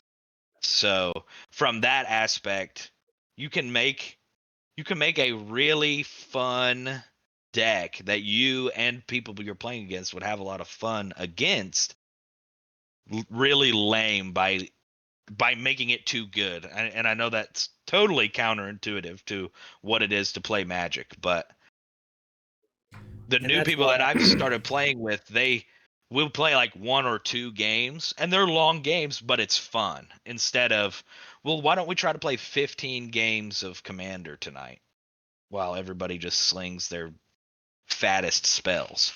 and that's why a lot of people I think a lot of people tend to have multiple decks. And obviously I think it's getting surpassed at this point because I don't update it as much. That's why I don't really update Animar. Animar is my favorite deck to play. I just love Animar.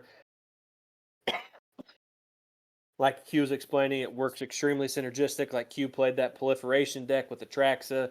Everything works well together. It all meshes. That's what Animar does. And I don't change a card unless I try it out multiple times because the deck does a specific thing of playing a whole bunch of shitty creatures to try to get to the 1 or 2 good creatures. And I've lost to precons before. I think I lost to the Warhammer precon because I think precons are being made so well now to where they do the thing that they're supposed to do. So I do see what you're saying, and that's why like I have multiple decks and don't tend to update Animar nearly as much. But I think my best deck is probably Beamtown Bullies, and it's probably the most unfun one for multiple people to play against. However, Yeah. that deck was built for Skags when I built that deck, so because it plays World Gorger Dragon, so and I got a foil Judgment one in there just for Skags. See, in the I too have multiple decks. So the what I like to play, like my shtick, and especially in Commander, is Voltron. Love playing Voltron, but Voltron is such a dog shit way to win most of the time that every once in a while you'll have those moments where people are just stomping the shit out of you and they're being unrelenting about it. And so I have a deck or two in there. Q's played one of them. And consistently the thing can pop off within like the first 5 turns and just win the game. And it's a who's the lady of the lake? Emery. Emery. It's an Emery deck. And I honestly wasn't trying to make it like that. I love Kappa Cannoneer and I wanted a way to make him really big, so I just found an infinite way to recur an artifact, slap that in there, and I just took a Kappa Cannoneer deck apart in Legacy so I could build the Painter Servant deck. So yeah, I know exactly all about Kappa Cannoneer. you're fucking awful for doing that.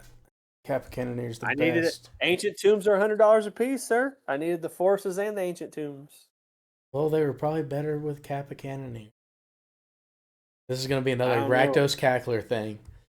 I don't know, man. A Kappa Cannoneer is gonna be the new Cackler. I think Hugh's going to agree with me on this one. I think you could play Kappa Cannoneer or you can play Painter Servant, which is a Scarecrow. What? Kappa Cannoneer is a big fuck off mech turtle. It's Blastoise. Yeah, but I can make you mill all your Kappa Cannoneers with Painter Servant Grindstone. And I can kill you with the Kappa Cannoneer. Not as quick. Not as quick. It should be the official slogan of Magic the Gathering. I won't argue with that. He is a turtle. He is a little slow, but fuck you. He's still awesome.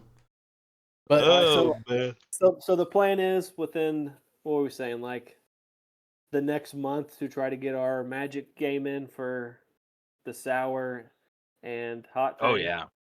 Yeah. so I'm definitely done. quick question. Would you guys be opposed to me changing mine, but it's still in the same colors? And it is well. You're the one that made the budget commander challenge, so I am fine with whatever you decide. It is up to Q. Well, I'll. It's Xenos Ye Galvis. Never fucking heard of it. It's a Is that Final even a real Fantasy card. No. How I'm about that? How about no? I'm disappointed that I don't I'm know gonna what it play is. one Final Fantasy against one Final Fantasy deck one time. Oh and yeah, it's I gonna be forgot because Chris's.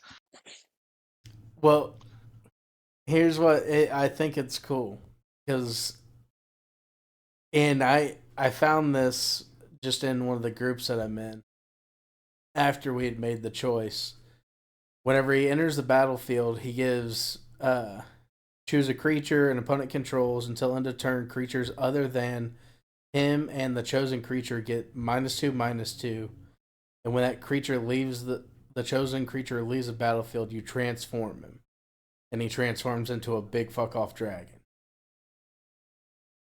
I was thinking that was the one where you win the game or something like that. Yeah, There's it the is that one. When he transforms, you choose an opponent, and then that person loses the game, and you win. And you win, which means you don't even have to kill two people. I won't try and use that. I do know the card. Oh my god! How about this? I actually don't have any of how about this? Fuck no. I don't even want to play Okay. against that with a good deck. Okay, I'll just make it in a good. I'll just make it good. Make it Yeah, once I'm done. make a full deck that's badass around. I mean, what, mono black, right? God, bud.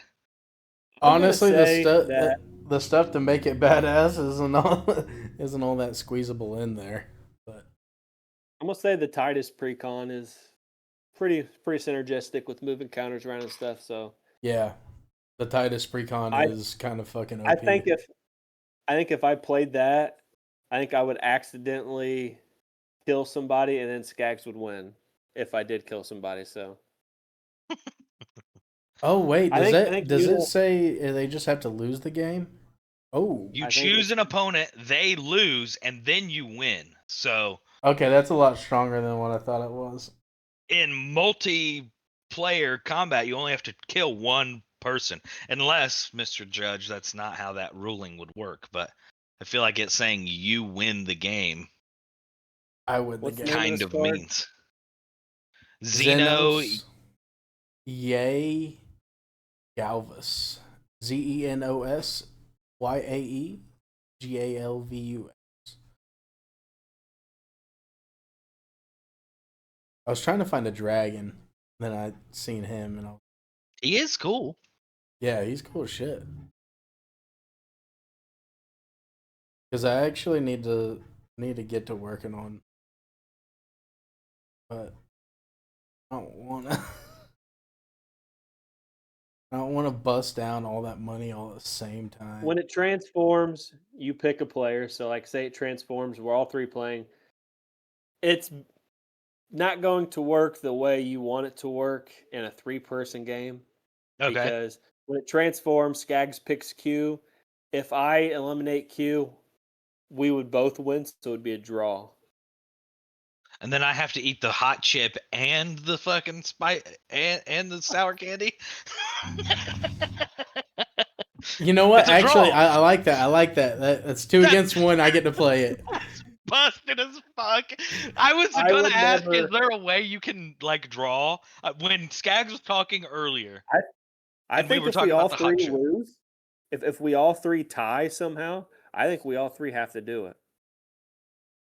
So you're telling me I've already got my list. Actually, we've sent our lists to each other. If we accidentally draw, which I don't know the cards in your guys' lists or whatever, if we Yeah. accidentally draw, we technically I think even though draw doesn't count as a loss, I think we all three have to eat the chip or the sour candy. Oh fuck. I wish I think wish I that's would have known fair. that ruling before, because I would have easily built something that had World Gorger in it and just let it go without being able to Yeah. interrupt it. Because I don't want to eat the hot chip or the sour candy. I want to win and watch you guys eat the hot chip and the sour candy. Yeah. I'll eat the sour candy. I think I can handle that. But that hot chip is gonna fuck me. And so let's set this rule. Whoever gets second Sour gets to candy. pick. No, they get to pick whichever one they want. Okay. Well, you might as well just say sour candy at that point, because Well, I mean, I don't know. Maybe somebody Oh, can't some do people don't sour. like sour. I think I would almost rather do the hot chip and just die versus doing the sour candy and maybe throw up. So Yeah, the sour candy would fucking rot a hole in your stomach, probably. Dominique's a masochist. He wants to know what the sour candy tastes like because he wants to try it himself. So well, it comes with a few in the bag, so he can join us if he wants to chomp on one of those. but I know what I want to do for the next challenge, and we will talk about that after we do this first one. Okay. But we have one more thing to at least do. I know we didn't really have a lot of topics, but I think this one might be a lengthy one, and we got 12 minutes before noon. How many birthday parties you got today, Skaggs? 6, 8? Are you good? I don't have any birthday parties, but I wasn't planning on being on here all day. I still got to do stuff for Q's one shot today. Oh yeah, I still got to make the characters that I've waited till the last Well, second. this ain't gonna they're take gonna too make long. their characters here, so you can hear too I, if you want. I didn't have any more topics besides besides the Xbox handheld thing. I need to work on that a little bit more. So we have one more comparison to do, and I worked on this the entire time I was at work. Hell yeah. I will go ahead and go first. Oh, is So I this know the originally we Pokemon said trainer one? yes. I know we originally said Elite Four, champions, or gym leaders. And I went more in depth. I went for just overall Pokemon trainers. Because I think that there is only one gym leader that fits Q. And I have that in here, but I think there is other people that fit Q better. Okay, so But give us all two. I will. Q's got a lot more than two. Q's got the most comparisons. I'll start with myself first, just get it over with. If I go for the young version of myself, I would completely compare myself to Gary. Gary thinks he's the best. Super cocky when regards to Ash. Never was going to lose to Ash. Always. That's exactly the mindset I had till like 2005. When I first started wrestling, no one in the wrestling show liked me. I was cocky. I was arrogant. I was an egotistical asshole. Played my character 24/7. My character in wrestling, that was me, real life. I was that guy. I was Gary Oak. I'm telling you. Then, grown up Chris, I went with Lance. More so from Pokemon, the second generation versus other ones, but I said Lance, Steven, Leon. I say, and those were obviously all Pokemon champions, and they had Steven and Lance also did other stuff in their respective eras. I know there was a Pokemon game that had like a tournament. I don't know which game it was, but like there's Pokemon trainers from like the past that battled in this I don't remember what it was, a DS game, but I didn't play that one. But Lance, Steven, and Leon were all champions. I picked a guy named Brandon before I describe Brandon. Do you know who he is? Brandon or Brendan? Brandon. He is the Pokemon trainer that caught all the Reggies. Oh, he was almost who I picked for you. I picked Brandon because he loves history. He's an archaeologist guy. Loves all that type of stuff. Granted, the Reggies aren't my particular Pokemon I'm catching of choice. However, I feel Brandon fits just some of my interest in like a scholastic and school type setting. The last one I picked for myself is Tobias. Do you know who Tobias is? I don't know off the Yes, top I of my know head. who Tobias He is. he He's got demolished Ash with Darkrai and Latios. Okay, yeah. He was apparently kind of like a super competitive, cocky guy, and just like, I love legendary Pokemon. I love legendary cards such as Grizzlebrand, Kiki Jiki. So like the deck I was trying to describe to you earlier when I was mentioning the Kiki Jiki combo played two legendaries, Kiki Jiki and Grizzlebrand, and that's why I picked Tobias also for myself. I'll go with Skaggs next because Q has the lengthy one. Lawrence. Do you know who Lawrence is? I don't think so. Pokemon 2000 movie. He is the guy that captured all three legendary birds trying to get Lugia to come out, and he captured them by Oh, using with the the weird. cages. Yeah. Yeah. Damn. And you're probably thinking like, I'm not that evil. I compared this to when you were tired of other people's shit and you made the surgical deck to prevent them from having any fun whatsoever. That deck made a big impact on you, didn't it? It was an evil genius idea. I'm not going to say the name right, but do you remember who Raihan is? Raihan? No. Oh It is yeah, from the anime. he's the Dragon Sword and Shield guy. He's Leon's rival.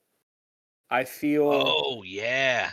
I've had a lot of these throughout my Magic career, and I feel the one I always battled it out a lot with was Skaggs.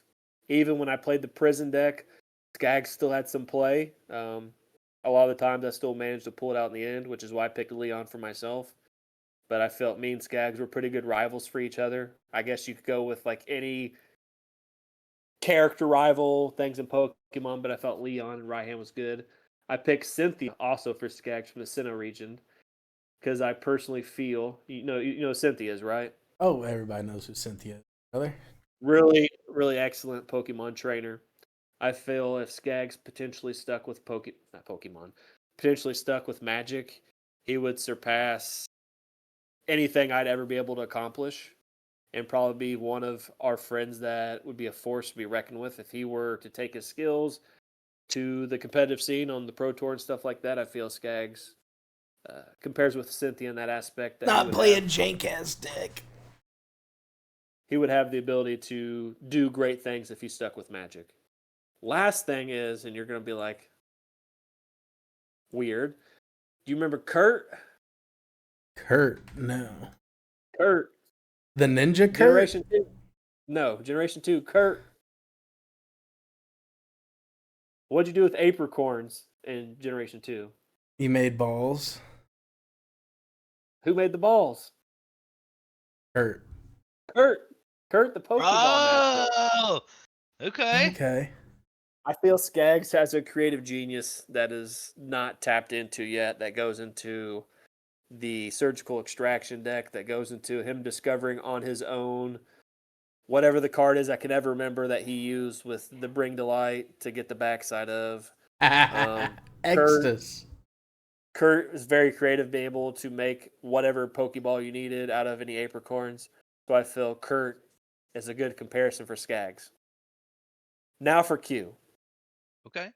We'll start off with Brock and Susie. You know who those two are, right? Oh, yeah. Clearly you know who I know. Brock is. I don't know Susie off the top of my head. She is the one that Brock learned most of his Pokemon breeding from.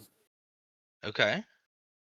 Anytime we talk about Pokemon, your knowledge in Pokemon breeding, and just you would rather be the breeder versus the battler, and all the times we've talked about this, you just exude like the best Pokemon breeder vibe. So I specifically looked first before anything else I looked for top Pokemon breeders, and Brock and Susie popped up everywhere for you, so I picked them for you as some of the main ones. All the daycare people, caring for Pokemon, breeding, and all that stuff. I swiftly said Johto daycare couple because Generation 2 is my favorite. So I picked the Johto one specifically. Bill. The Some of the PC stuff, guy? yes. The Okay. guy that combined himself with a Pokemon, not because he did that. But some of the things that you talk about being able to do with the Pokemon home and the boxes and transferring here, transferring there, I feel that kind of exudes Bill vibes.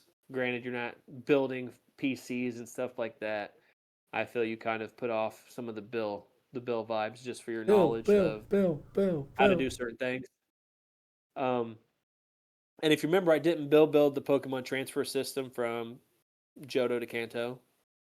Yes, I think he was the guy who made the storage device possible, but that's kind of crazy because I think we had Pokeballs before that. But maybe he means like just a digital storage device for all the Pokemon. And then, So yeah.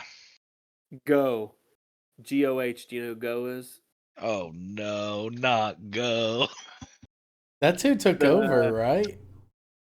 No, Go is he's the guy that Ash fucking argues with all the time because he just throws Pokeballs at. He plays real life Go's Pokemon like Pokemon Go. I thought Go's he from took over Pokemon for Journey. Ash in the main story too. Nope. No, Oh. this is the one from Pokemon Journey. He has a love for Pokemon and treats them extremely well, which I've never heard Q, negatively talk about his Pokemon specifically. He did end up catching a legendary, and Go's dream is to catch every Pokemon. And he just kind of reminds me of Q. Lily. You know who Lily is? I think I know who Lily is. She Yep, sounds familiar. She's the one Alola. with the Alolan Oh Vulpix. yeah, yeah. Q seems like if he'd be in the Pokemon world, he's the type of character who would form strong bonds with all of his Pokemon. And Lily has an extremely strong bond with her Alolan Vulpix. And her appreciation for rare Pokemon is emphasized a lot in everything, all the research I did. And definitely sounds like Q to me. Q also loves him some Eevee Pokemon. You know who else loves Eevee Pokemon? Reddit. The Kimono girls Okay. from Okay. Gold, Silver, and Crystal. They have all the Eevee types. Q, I could see catching every Pokemon to do that. He'd need all the Eevees. And Q has talked a lot about different Eevees and which ones he likes. AJ. Do you remember AJ? No. His name sounds familiar too. He's not Oh, going to be. He's the one that uses the whip on the Sandshrew. Oh yeah. Another guy that I almost was going to use for you until I remembered the whip part. I specifically have in parentheses, not for abusing Sandshrew. The reason I picked AJ for you is because he's the first person to beat Ash. He is also extremely underrated as a Pokemon trainer. And I feel I've played Yu-Gi-Oh, Pokemon, played many trading card games, and I don't feel there's been anyone underrated as much as you. I also feel you never give yourself credit enough for the skills you have as a Magic player. And I feel that you relate to AJ and that aspect of being underrated. And I also feel that you have the knowledge to do great things if you'd have stuck with Magic. Well, thanks, And dude. then the last one, which was actually the first one I chose, and I started researching this after the Pokemon episode. One thing you talked about is your enjoyment of the fossil Pokemon and how I forget exactly what you said, but you really like the fossil Pokemon and wish they would have done more with them. And so I picked the Pokemon Maniac, specifically the one in Mountain Moon, where you get the dome or the Helix Helix fossil. fossil. Uh-huh. And then I also put scientific fossil researchers because of your love for fossil Pokemon. Nice. That is all of my comparisons for you guys. Okay. I dove deep. Yeah, yeah. Yeah, you went in on that one. So I have two that I was going back. I was kind of going back and forth with. Uh, one for Chris. One of them was in because I'm pretty positive In's like the only like Elite Four champion or anything like that that ends up having a legendary Pokemon, and I feel like that's just his style is to have some random like overpowered shit whenever you show up. Animar and Grizzle Daddy. and then Leon was the other one. Funny enough, because Leon's always like so is very like upbeat and joyous and everything, but he's also got like really good relationships with all of his Pokemon, but especially Charizard, and that comes where like I I think you like almost all the decks that you play or anything like that, but you definitely have your ones that are your baby. Like As Yes, for sir. Told, Grizzlebrand, Kiki Jiki, and Animar and stuff like that. Cute. Kofu. Do you know? Do you remember who Kofu is? I don't. I don't either. Kofu is the water gym leader in Scarlet and Violet. Is he the guy on the mountain? No, he's the big city after you take down Bombardier. You got to Yes, take the that elevators up. yeah. And I just chose him because homie gives out chill vibes. Like you'd want to just like you could just chill, go out, grab some grub, or like he might make the grub, and it's gonna be a good dinner, and it's gonna be a nice fun.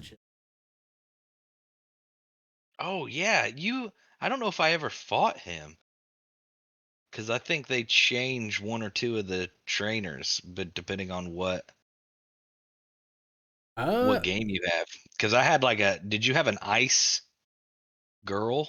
yeah, Okay, you maybe had to not have then. fought him. I don't remember him at all. Literally anything about him. I just remember interacting with him and being like, "Hey, yeah, no, this dude's actually pretty cool." And uh, for myself, it would have I don't know. I want to go towards Lance just because he's the dragon trainer, and dragons be my shit. I love dragons. And homie in one of the shorts runs around and is just he's got a Dragonite that knows all of the elemental punches. And whenever I found out that Dragonite could learn the elemental punches, I just ran through a playthrough with a Dragonite just like that. And I was like, yeah, no, this is all that I'll ever need. I just need a Dragonite that knows Ice Punch, Thunder Punch, and Fire Punch. And I ran through everybody. And I loved it. I almost picked Bugsy for myself as one of them just because I really like bug Pokemon. I don't know why. In Yu-Gi-Oh, I really liked Weevil. I wanted to play the insect deck bad. When I'm like, let me get back into Yu-Gi-Oh or whatever a little bit and try to build something on Master Duel when it came out. The first deck I built was Bee Trooper and Battle Wasp, which was in decently insect deck. So I almost picked Bugsy, but I didn't.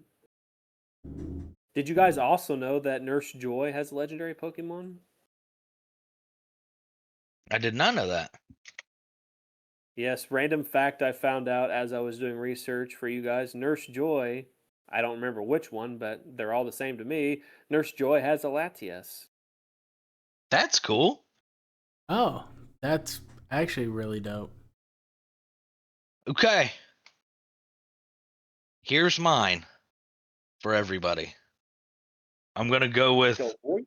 the obvious one for Skaggs because no matter what he thinks, especially with how much they Agatha? fleshed this character out. No, it's Bruno? Giovanni, dude. I almost picked Giovanni. I It's almost did. Giovanni. Because of It's Nido King? Giovanni, not just because of Nido King, but because Skaggs is also the kind of guy who'd be like, "What if we just made a cult and you guys stole Pokemon for me?" And then everyone would be like, "Man, that's a pretty good idea, actually."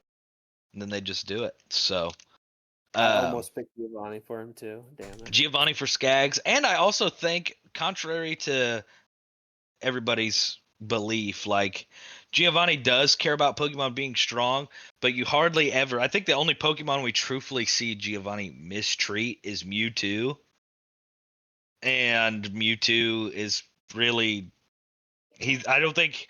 I think by the end, Giovanni realizes Mewtwo is a being like other Pokemon and not just like a science experiment that he made up. So I think on a true blue level, Giovanni does have respect for Pokemon. He just went about it the wrong way.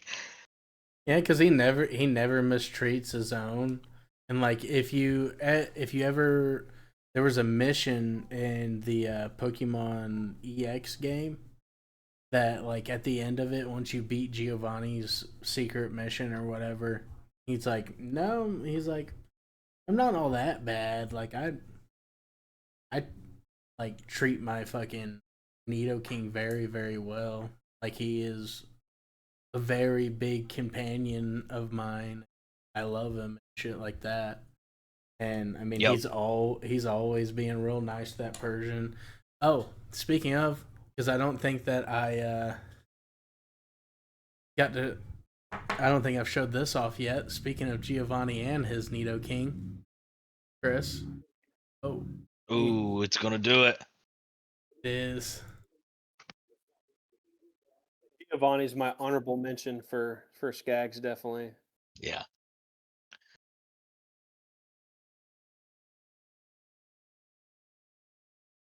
What was the picture you posted, Q? I just now seen it. I found out what it That was. that is the team that I could see if Skaggs had to jump in and be Giovanni. That is the team that Okay. I could most likely see him running with. Are you able to I see can it? kind of see it. That There looks we pretty go. sick. Oh yeah. Is that an English one? No, this is Japanese, brother.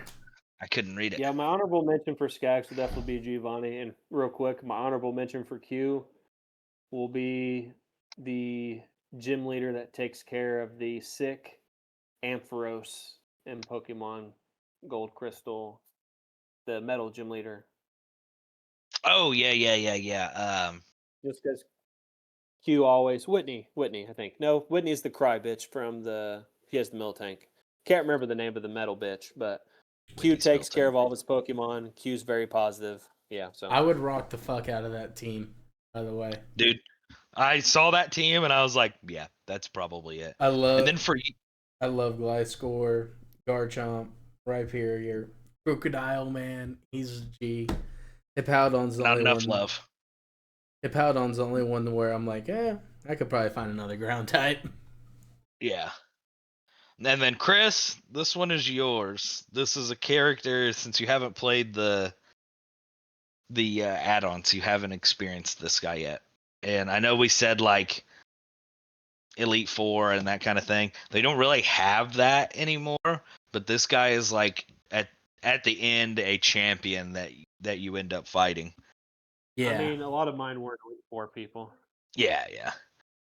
But He- I picked this guy because he kind of starts out as like he's the only guy who likes Ogerpon in that yeah. story we talked about earlier. And Here so and yeah. And when you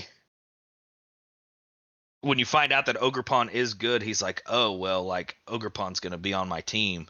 and Ogerpon ends up picking you, and so it kind of pisses him off, and he's like, you know what? I'm gonna go out and I'm gonna get a team, because he didn't really fuck with Pokemon or anything all that much. But then once you get Ogerpon, he's like, all right, I'm gonna go get a team and I'm gonna be stronger than you.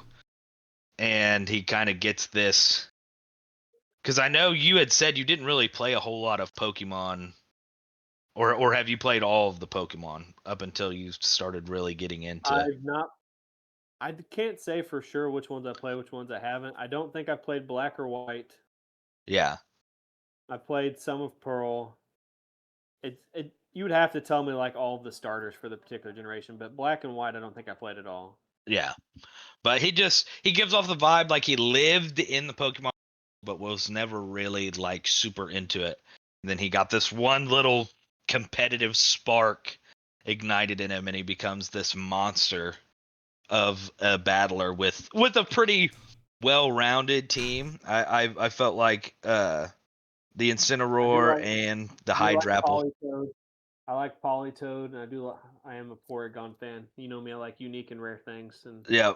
So I figured that team in particular and him were pretty good picks for I like for it. you. I like.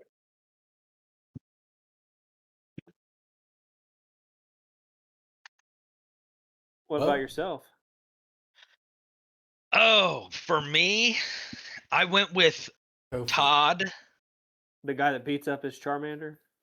No, Todd Snap. Hey, there you go.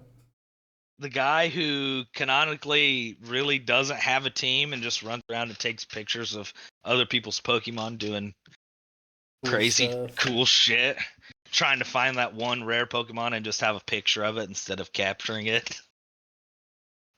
Dude, is it like What about the dude that travels with Ash? I think he like paints Pokemon. Terry. Would that's kind of the same thing, right? Just Yeah, I think he does have a team though, doesn't he?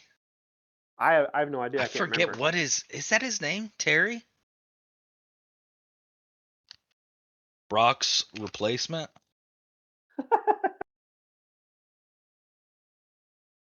Trace? Maybe. Trace. Is it Tracy? I think it's Tracy. Yep, Tracy. Tracy. Yeah, it's his. Tracy Sketchit. His That's last crazy. name is Sketchit? Yeah, Sketchit. Yeah, fucking Todd Snap and Tracy Sketchit, dude. There you go. Yeah, his team when he went against Ash was Venonat, Meryl, Flaffy, Scyther, Slugma, and Sunflora. Oof. Let's Well, go, Tracy. kick Tracy right out of the running. I'd rather have no Pokemon than have a Sunflora on my team. Oh, come on, man.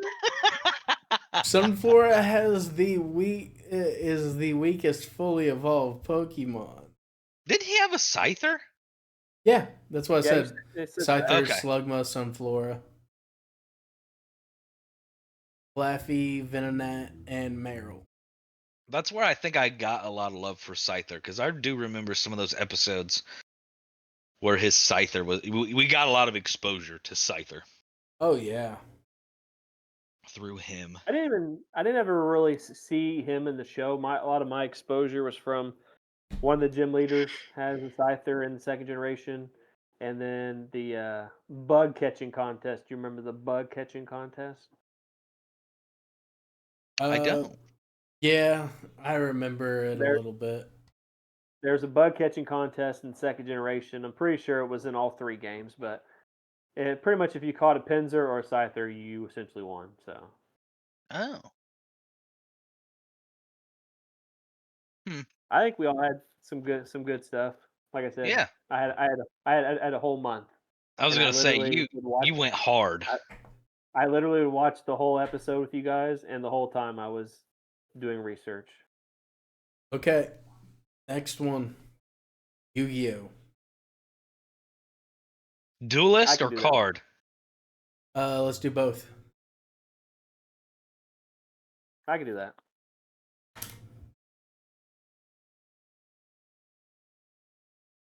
Okay. I'm Any gonna put just as much qualms? research into this one too. I don't I'm know good. Yu-Gi-Oh all that well, but I mean I can definitely figure it. Gotcha. Well, Q's definitely Taya. Let's go. Just kidding. damn, that's I fucked don't even know up. who that is. That's disrespect, is what it is. You guys, hey, just right off the top, I mean, I could say Tristan and Joey. I mean, if anybody's gonna spit many corn dogs into each other's mouth, it's gotta be Tristan and Joey. I get Who's Joey Swamp right. Battle Who's Guard. Joey? No. Joey's the one with the Brooklyn accent that plays Time Wizard. Yeah. No, he's asking which one of us is Joey, which one's Tristan. Quentin's got the lighter hair, so Quentin gets to be Joey, and you get to be Yes. Tristan. What? I mean, just based on appearances, Tristan's got black hair, and then Yu-Gi-Oh cards, you guys would be Swamp and Lava Battle Guard. But I'm gonna put some research into this one too. Okay. Damn. I get Tristan's bitch ass. Bro, I got Tracy, and I gave it to myself. Tristan does a lot of fighting behind the scenes. I mean, as someone who's watched all of Homie does the throw hands like it's nobody's business in a card game show. yeah, Tristan fights a lot of people. They're like, my blue eyes. Fuck you. Duck. All right, cards are bought. I actually think I need to buy like 3 cards, but my deck will be here. Oh. Hey. Log on to TCG player. It's probably my save for later. Oh my god! Well, I didn't realize. I should have done the optimized package on TCG player. You got 29 packages coming. Oh god. My biggest issue a lot of the times is I try to buy specific arts sometimes because some specific arts are cheaper than others. That's why I don't optimize either.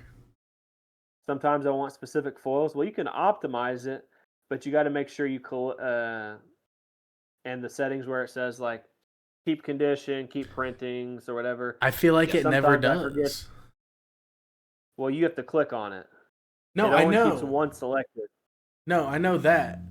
But I feel like it still changes the printings because I'll go through and I'll hit all of them.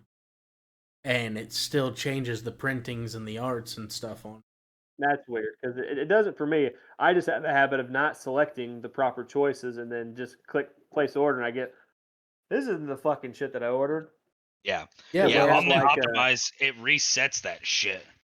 Because they have like goblin. I need goblin welders, and when I order them, they have a special art that's kind of like a social media post, where it looks like goblin welder posted something on a social media site, and it's got like and dislikes and other magic characters comment on it. It's pretty funny.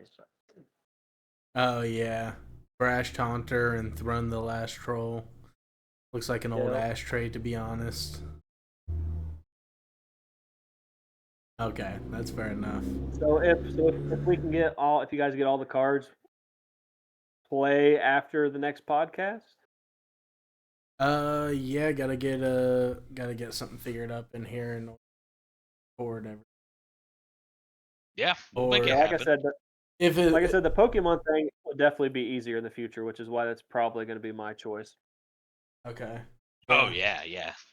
Being able to battle. I mean, we can screen record and battle. Via sitting on Discord for the Pokemon stuff. So. Or there's always Pokemon Showdown as well. Oh yeah. But either way, I think that is where we'll end it today.